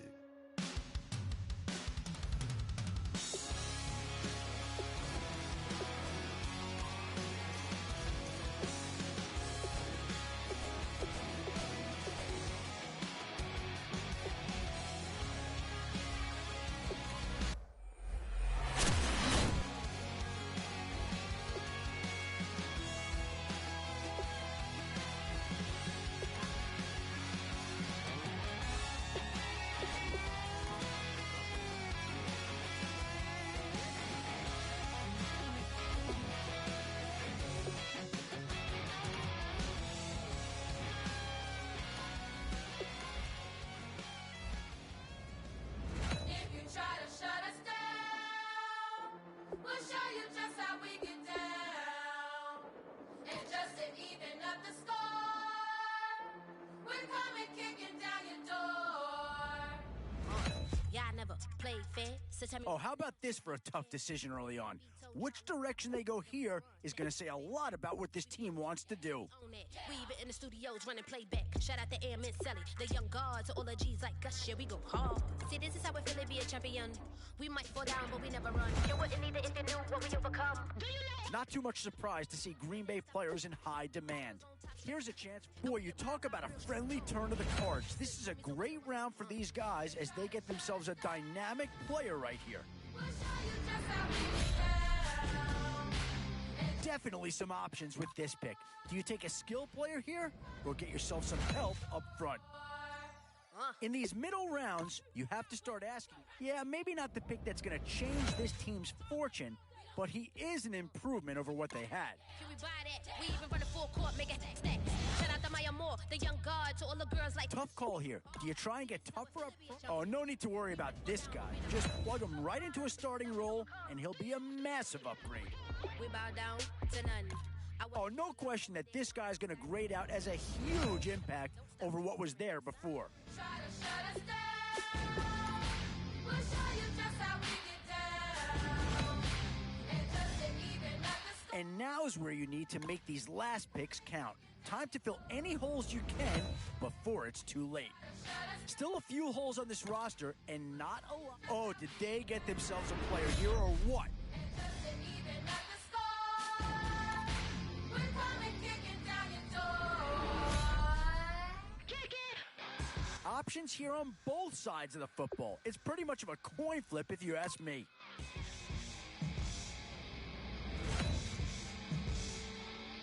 Whoever's making the final decision here might have a coordinator in each year.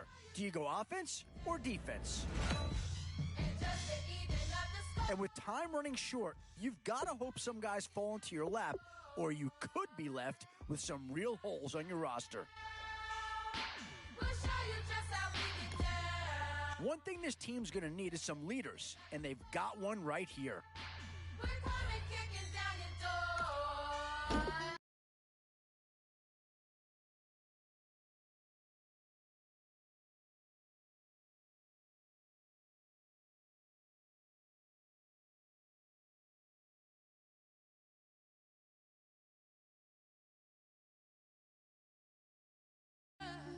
Like a river, like a river, like a river, like a river, like a river. Shut your mouth and run me like a river.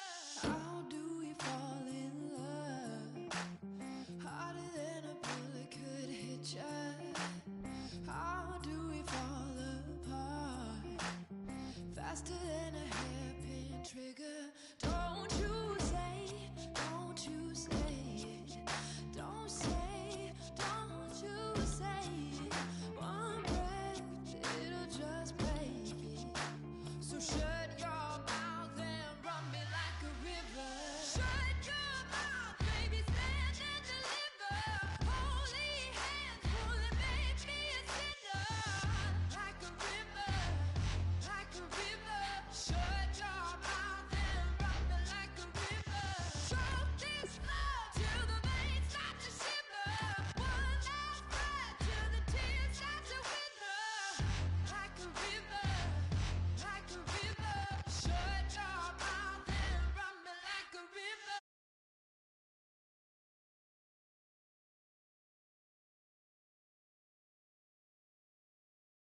There's an endless ride. Cursed is a fool who's willing. Can't change the way we are. One kiss away from killing. Don't you say, don't you say it. Don't say, don't you say it. One breath, it'll just break it. So shut your mouth and run me like a river. Shut your mouth, baby, stand and deliver. Holy hands, pulling, make me a sinner. Like a river.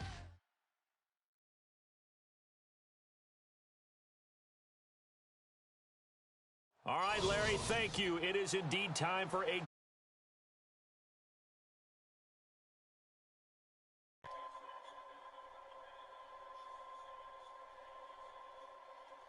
impact on the outcome of this game. They're ready to roll. We're ready to roll. Let's roll. And it's the birth of a new club as we're underway in Draft Champions. That'll be taken in the end zone. And he'll take this up past the 20 and down at the 22-yard line.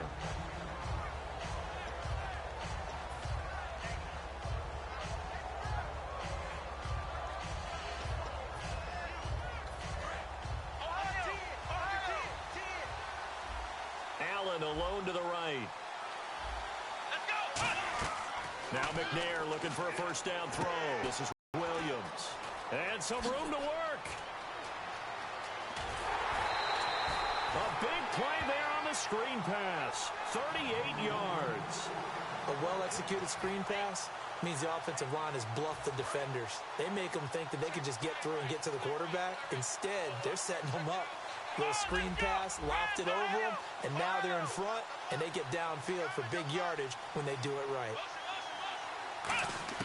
On 1st and 10, McNair. He finds his target, Terrence Williams. It's a gain of 14 there, and it'll give the Falcons a first down.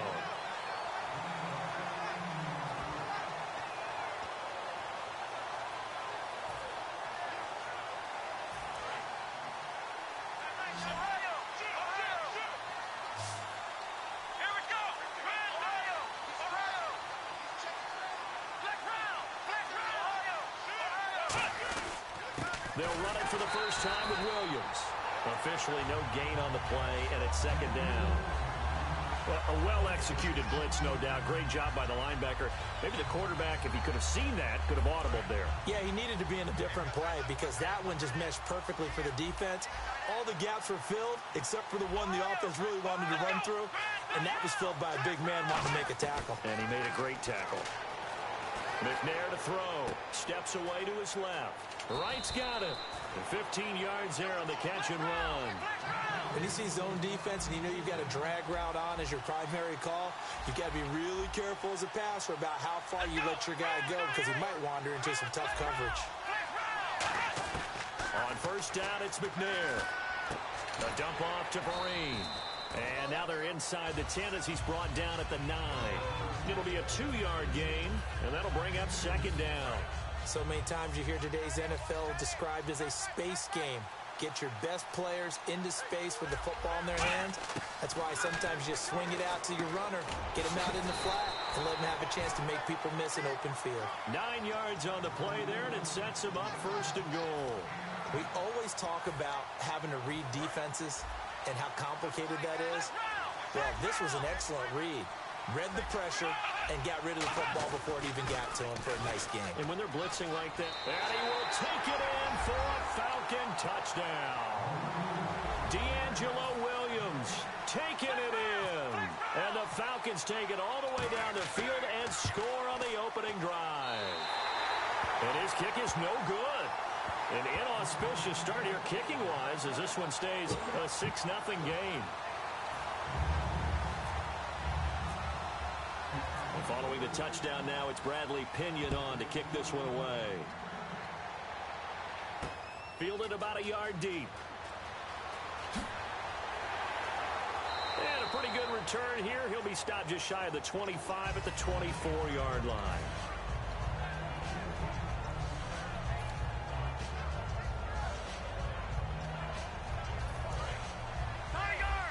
Looking to jam the receivers at the line here. Press coverage look defensively. Now the Notre Dame man, this is Theo Riddick. Call it no gain on the play, and it'll be 2nd down. And that run was memorable for only one reason. There's absolutely no place to run with the football. No gaps, no creases, no gain. And they're going to go soft on the corners. The play-action fake. They'll look to throw. Eluding the pressure right. He gets it complete to Anquan Bolden. 8 yards on the completion, but now they face 3rd down. That's a good-looking play to me. The big tight end on a crossing route coming underneath. Sometimes he can gain some serious momentum going forward, can he? Yeah, he can indeed, and pretty well executed there. And he's going to have the first down yardage to the 35. They only get 2 there, but on 3rd and 1, that's all they needed to keep the drive going. I don't know about you, but that almost felt like old-time football there. 3rd and 2 is not necessarily just a running down anymore. A lot of times they want to throw the ball. They went back to the roots and powered forward and got the first down. Now a play fake here on 1st down. He's going to go for a big play downfield. This is caught inside the 15. It's a big play there for the Steelers. 53 yards. And now inside the red zone, the offense will operate. So let's go ahead and add to the difficulties of guys trying to cover receivers. They got to deal with speed, shiftiness, all of that stuff. But how about when they have height and length and deep downfield? You throw the ball up in the air. That's how they uncover at the end of a route, by being able to go up over the top and make a big catch.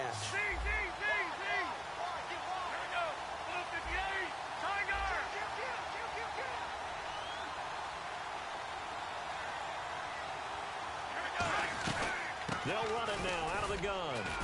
And he'll get this one down to about the 10-yard line. Give him a couple on the carry there, 2nd and 8. And that's why you see a lot of teams that like to play 4-3 defense, especially against teams that run the ball really well, because you count on your defensive front, the tackles and the ends, to eat up the blocking in your offensive line and keep that guy in the middle clean so he can roam through the football and make a tackle. In this case, he introduced himself and said hello. Got his man, it's caught for a Steelers touchdown. Greg Olsen, a 9-yard touchdown grab. And the Steelers are an extra point away from taking the lead. And his kick is right through. Uh-oh, flag comes out here. This is going to be roughing the kicker. When you're going back there on the kick block, you've got to go to the right point. That didn't happen. Ran into the kicker. The penalty flag had to come out. And that'll carry over the back line of the end zone for a touchback. Atlanta now coming out on the field. And they're hoping to capture some of that magic they had last time out when they were able to put together a scoring drive. But they're still down here, Charles. Not the major concern, though, because of what you talked about. They scored the last time out. They feel good about themselves. They feel like their game plan is now in effect.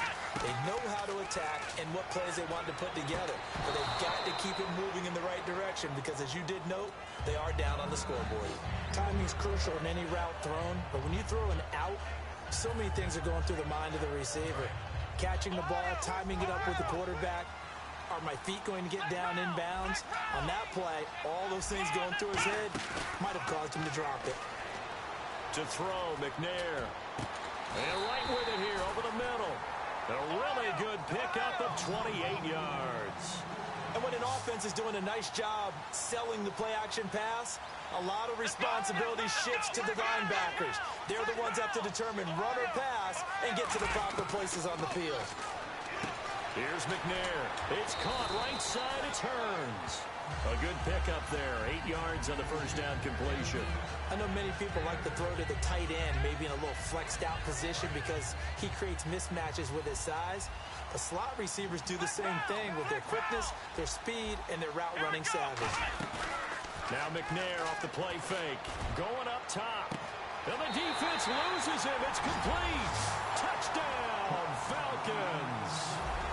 Dwayne Allen, 38 yards. And the Falcons have retaken the lead. And oh, it's no good. For the second time now in this first half, he's missed an extra point.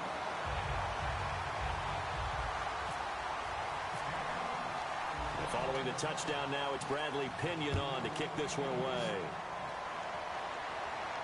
This is fielded a couple yards deep.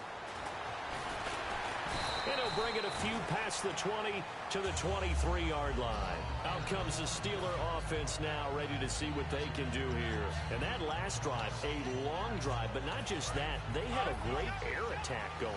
Did they stick with that?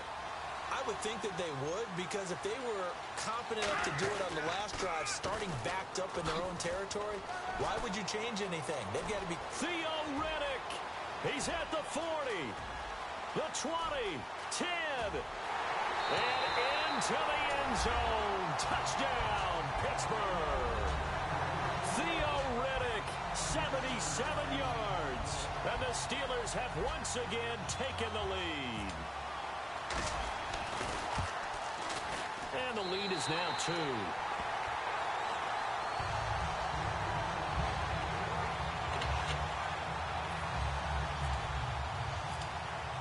Boswell now to kick it away after the touchdown.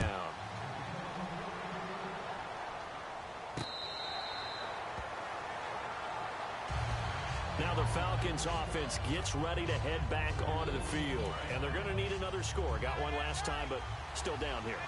When you're playing catch-up, every possession becomes crucial, doesn't it? It's vital. Get back out on the field, punch in the end zone again. They know it's not easy, but what they do have going for them, they did score the last time. They think they've got a good formula working. And what about the defense? Well, now you're just saying to yourself, okay, you gave up a score last time.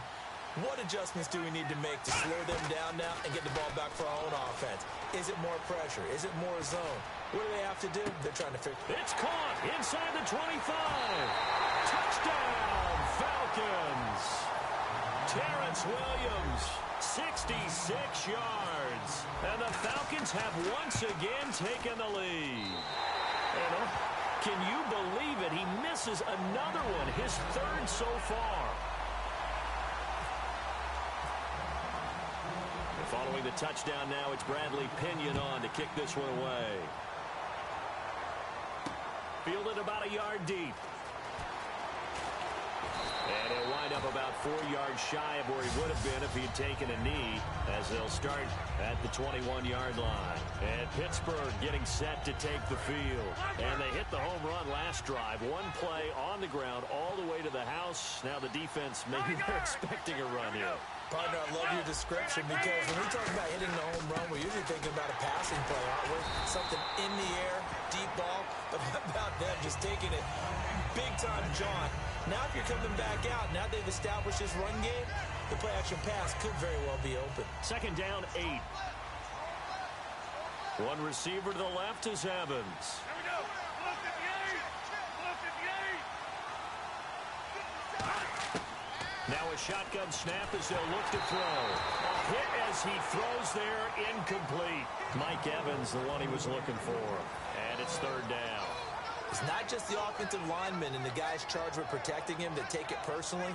When the franchise quarterback is dropped on the ground, it runs through the whole organization from the owner all the way down. It's like every single time he goes down, everyone holds their breath. Not only do they hold their breath, but they feel the hit as well. They're just trying to think of ways for it not to happen again. This is Riddick on the screen. A gain of 19 and picking up the first. Let's give a little credit there. The offensive play caller sensed that the screen pass was available. Whenever you're getting a lot of heavy pressure towards your quarterback, that's when you're thinking about running the screen and using that pressure against the defense. It worked very well there for a first down. They'll look to throw. Now they set up the screen. That's complete. They hold him to only 2 there on the screen. It's second down. Looks like the defense in press coverage here. And now it looks like they're going to be in the hurry up. In order for a screen pass to break big, a lot of things have to come together and be well executed. But all it takes is one. And this is caught inside the 5. And he's in. Touchdown, Steelers. Mike Evans, 56 yards. And the Steelers have once again taken the lead. And that one gives them a 3-point lead.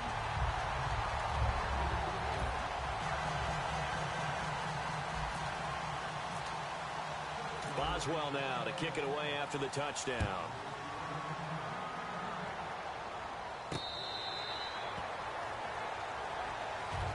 Here comes the Atlanta offense now ready to take over here. And what do you think goes on here in this situation? If you got the football, you're trailing, you're back in your own territory with just a little time. Do you try something? You're thinking about jump-starting your team, right? You just mentioned it. They're down. They're trying to get back into the game.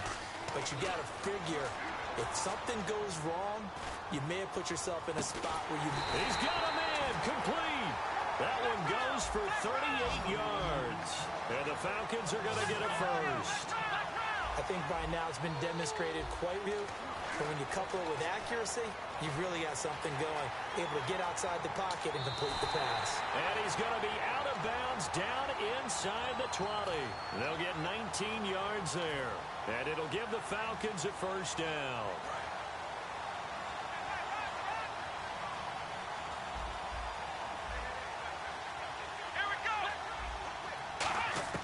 From the red zone now, they'll look to throw. And he's got his man in stride, complete. A gain of 6 there on first. Never make the mistake that the slot receivers, especially the little guys like we're watching here, are just quicker than fast. A lot of them combine quickness and speed, and they catch a lot of footballs, as we just saw there.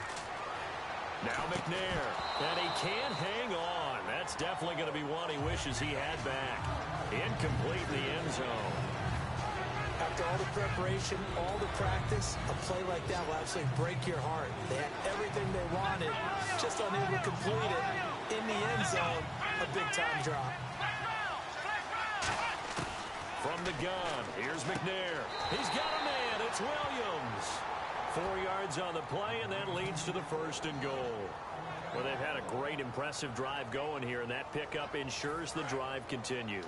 And not only do you continue the drive, which is demoralizing for the guys on the defense side of the ball right now, but you make your own defense happy. You're able to get a little more rest over on the side. Now hold everything here. We're going to get a timeout by the offense. It's just their first, so they'll have 2 remaining here before we get to halftime.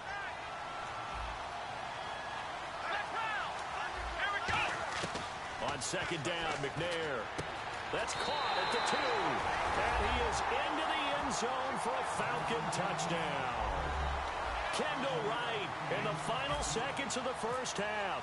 And the Falcons have once again taken the lead. And this part of the game's been an adventure thus far, but this one is good. And following the touchdown now, it's Bradley Pinion on to kick this one away.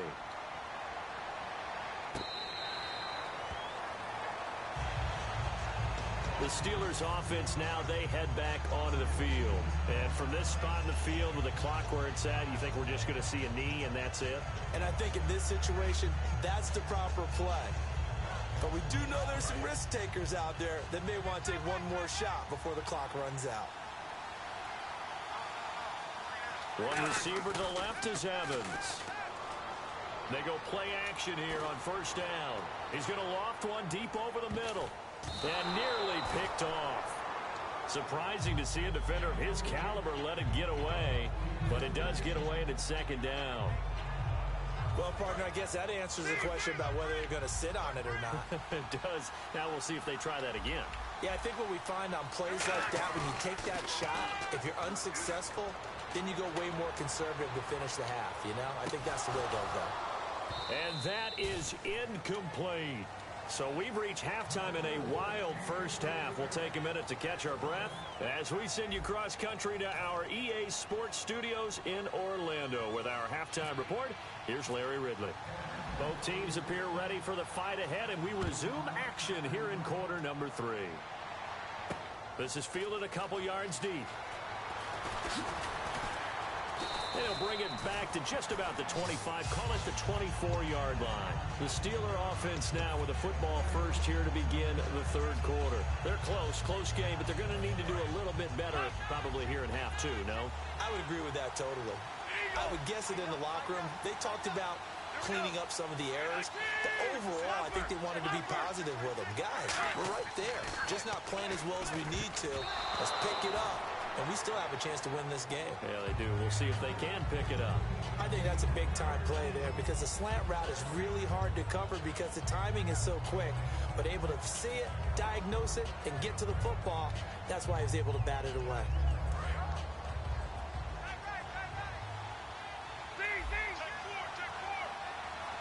They'll come out in the pistol. Back to throw now on 2nd and 10. Incomplete, almost intercepted. They haven't picked him off yet. Would have been a great time for the first, but instead it's 3rd down. So a 2nd down incompletion now brings up 3rd down. Now they'll throw here out of the gun. He hits Riddick underneath.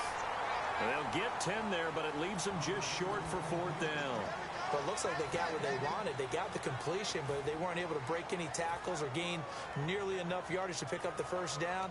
Now to be 4th and short. So in their own territory, but they only need a few inches, so they're going to opt to go for this thing. We'll see. Maybe a surprise pass or run. What will they do? We're about to find out. 4th down. They'll give him a yard on the play, and they're able to convert here on 4th and inches.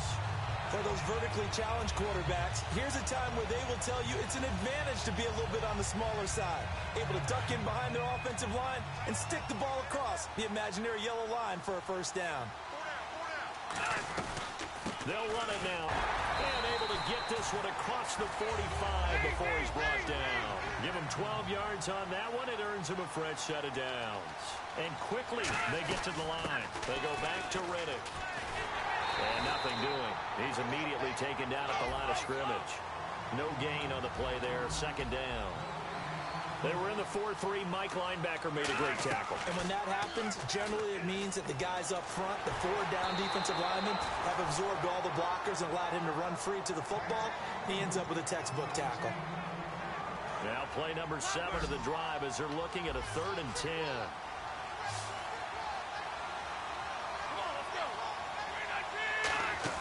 Off the play fake, he'll look to throw. Looking for Bolden, and it's intercepted. A great read, and it's picked off. And the return stops just a few yards.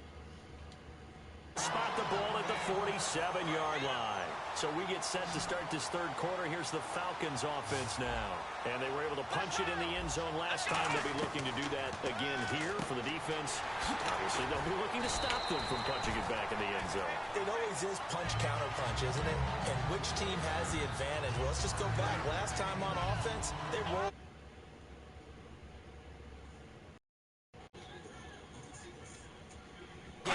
So defensively, you're thinking to yourself, how do we take that away from them? How do we get the advantage back? Let's see what they come up with. I think pressure is always the first way to go. You love pressure. I love it. We'll see if they dial it up this drive. 3rd and 5, so they bring in an extra defensive back. Expecting pass. Out of the gun, it's McNair. Got a man, it's complete. Williams. It's a gain of 11 yards that time, and it produces a new set of downs. It's a nice job hitting him on the angle route there. Coming out of the backfield, cutting sharply across the middle. And that's good timing between the quarterback and his receiver. Effective 3rd down play to move the chains. Here's McNair. Allen's got it over the middle. And brought down, but not before they're inside the 25. And with that last play, he's now up over that 300-yard mark. And in today's NFL, it almost feels routine. And I hate that when you talk about a 300-yard passing game. To me, 300 yards still signifies excellence, and he's achieved that in this performance. Just a yard on the first down carry, so it's 2nd and 9.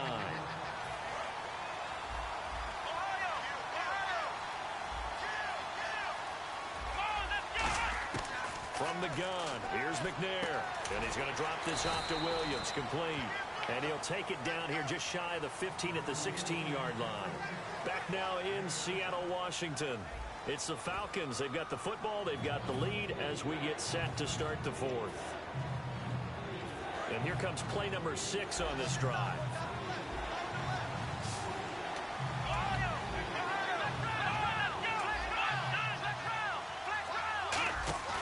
Play action. It's McNair. And look at this. They get the turnover they needed. It's intercepted. Picked off by Champ Bailey. And the Steelers set to take the field. And following the interception, we'll see what they can put together on this drive. I hear my old college coach right now. He always used to tell us before every game, the team making the fewest mistakes will win. What they're hoping is that last mistake is their only one of the game. Coaches, that's all they talk about, turnovers, right? Minimizing those and maximizing opportunities. Very tough spot here for the offense to start. Trying to shake off the interception from the last drive. He'll look to throw. And able to get it across the 10 to the 15. They give him 14 yards that time and a fresh set of downs. Quick pass play there on the slant, Charles. Works out well for the offense. The offense loves it. The defender hates it. Hard to get through the body of the receiver to get to the football trying to cover a slant. And almost intercepted. It would have been his 2nd pick of the game. Instead, it'll be 2nd down. I can feel a joke coming there with that dropped interception. I know it's coming, but let's go ahead and focus on the quarterback first. That simply was a throw he shouldn't have made. He just did not look right on that play. A throw he shouldn't have made, but to where you were going, that should have been an interception. And you know what they say about defensive guys, right? They're offensive guys who can't catch. Here's a play fake as they set up to throw. And he couldn't hang on to it through the contact. Incomplete. Here's Brad Nordman now. And surprisingly, this is the first punt of the game for either team.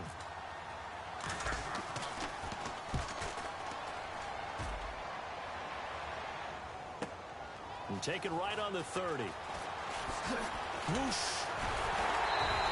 12 yards on the return that time. And it'll be Falcon football as they take possession. Atlanta now coming out on the field.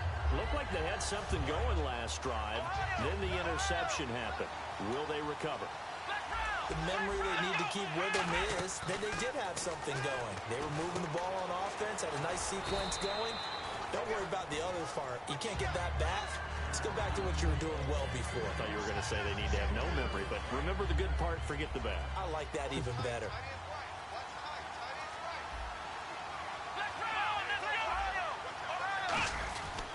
On second down, Williams.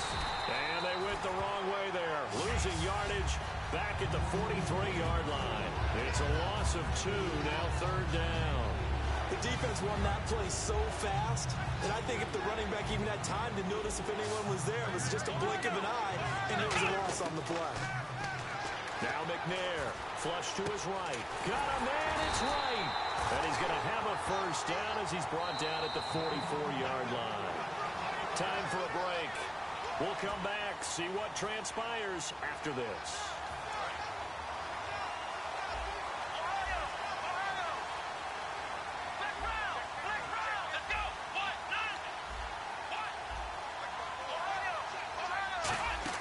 They go play action here on first down.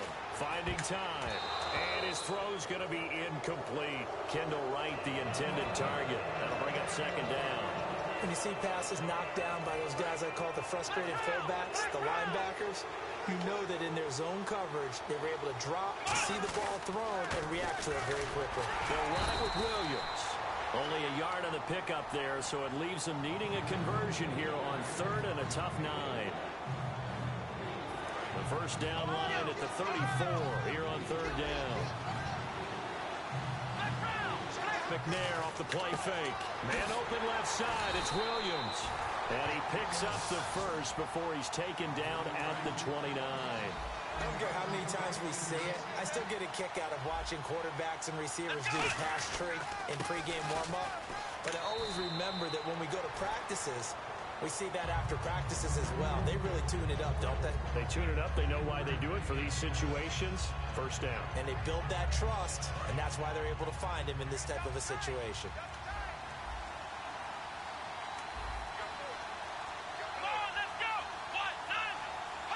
Down to a knee here. The defense still with a couple of timeouts. We'll see if they want to use them. 8th play of the drive forthcoming, and they need 8 yards on third down.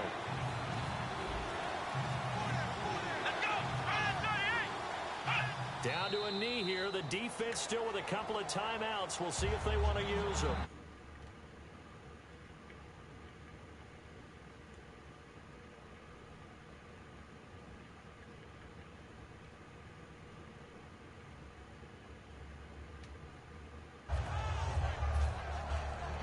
So on 4th down, out trots the kicker in a big spot here. From the right hash, it's a 46-yard attempt. Oh, they flip it to the kicker. He looks like he's going to throw it. And that's complete to the right side. It's Allen. And they're able to pick up the first and keep possession.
coming with the beat that's gonna break your neck. You can hear me now.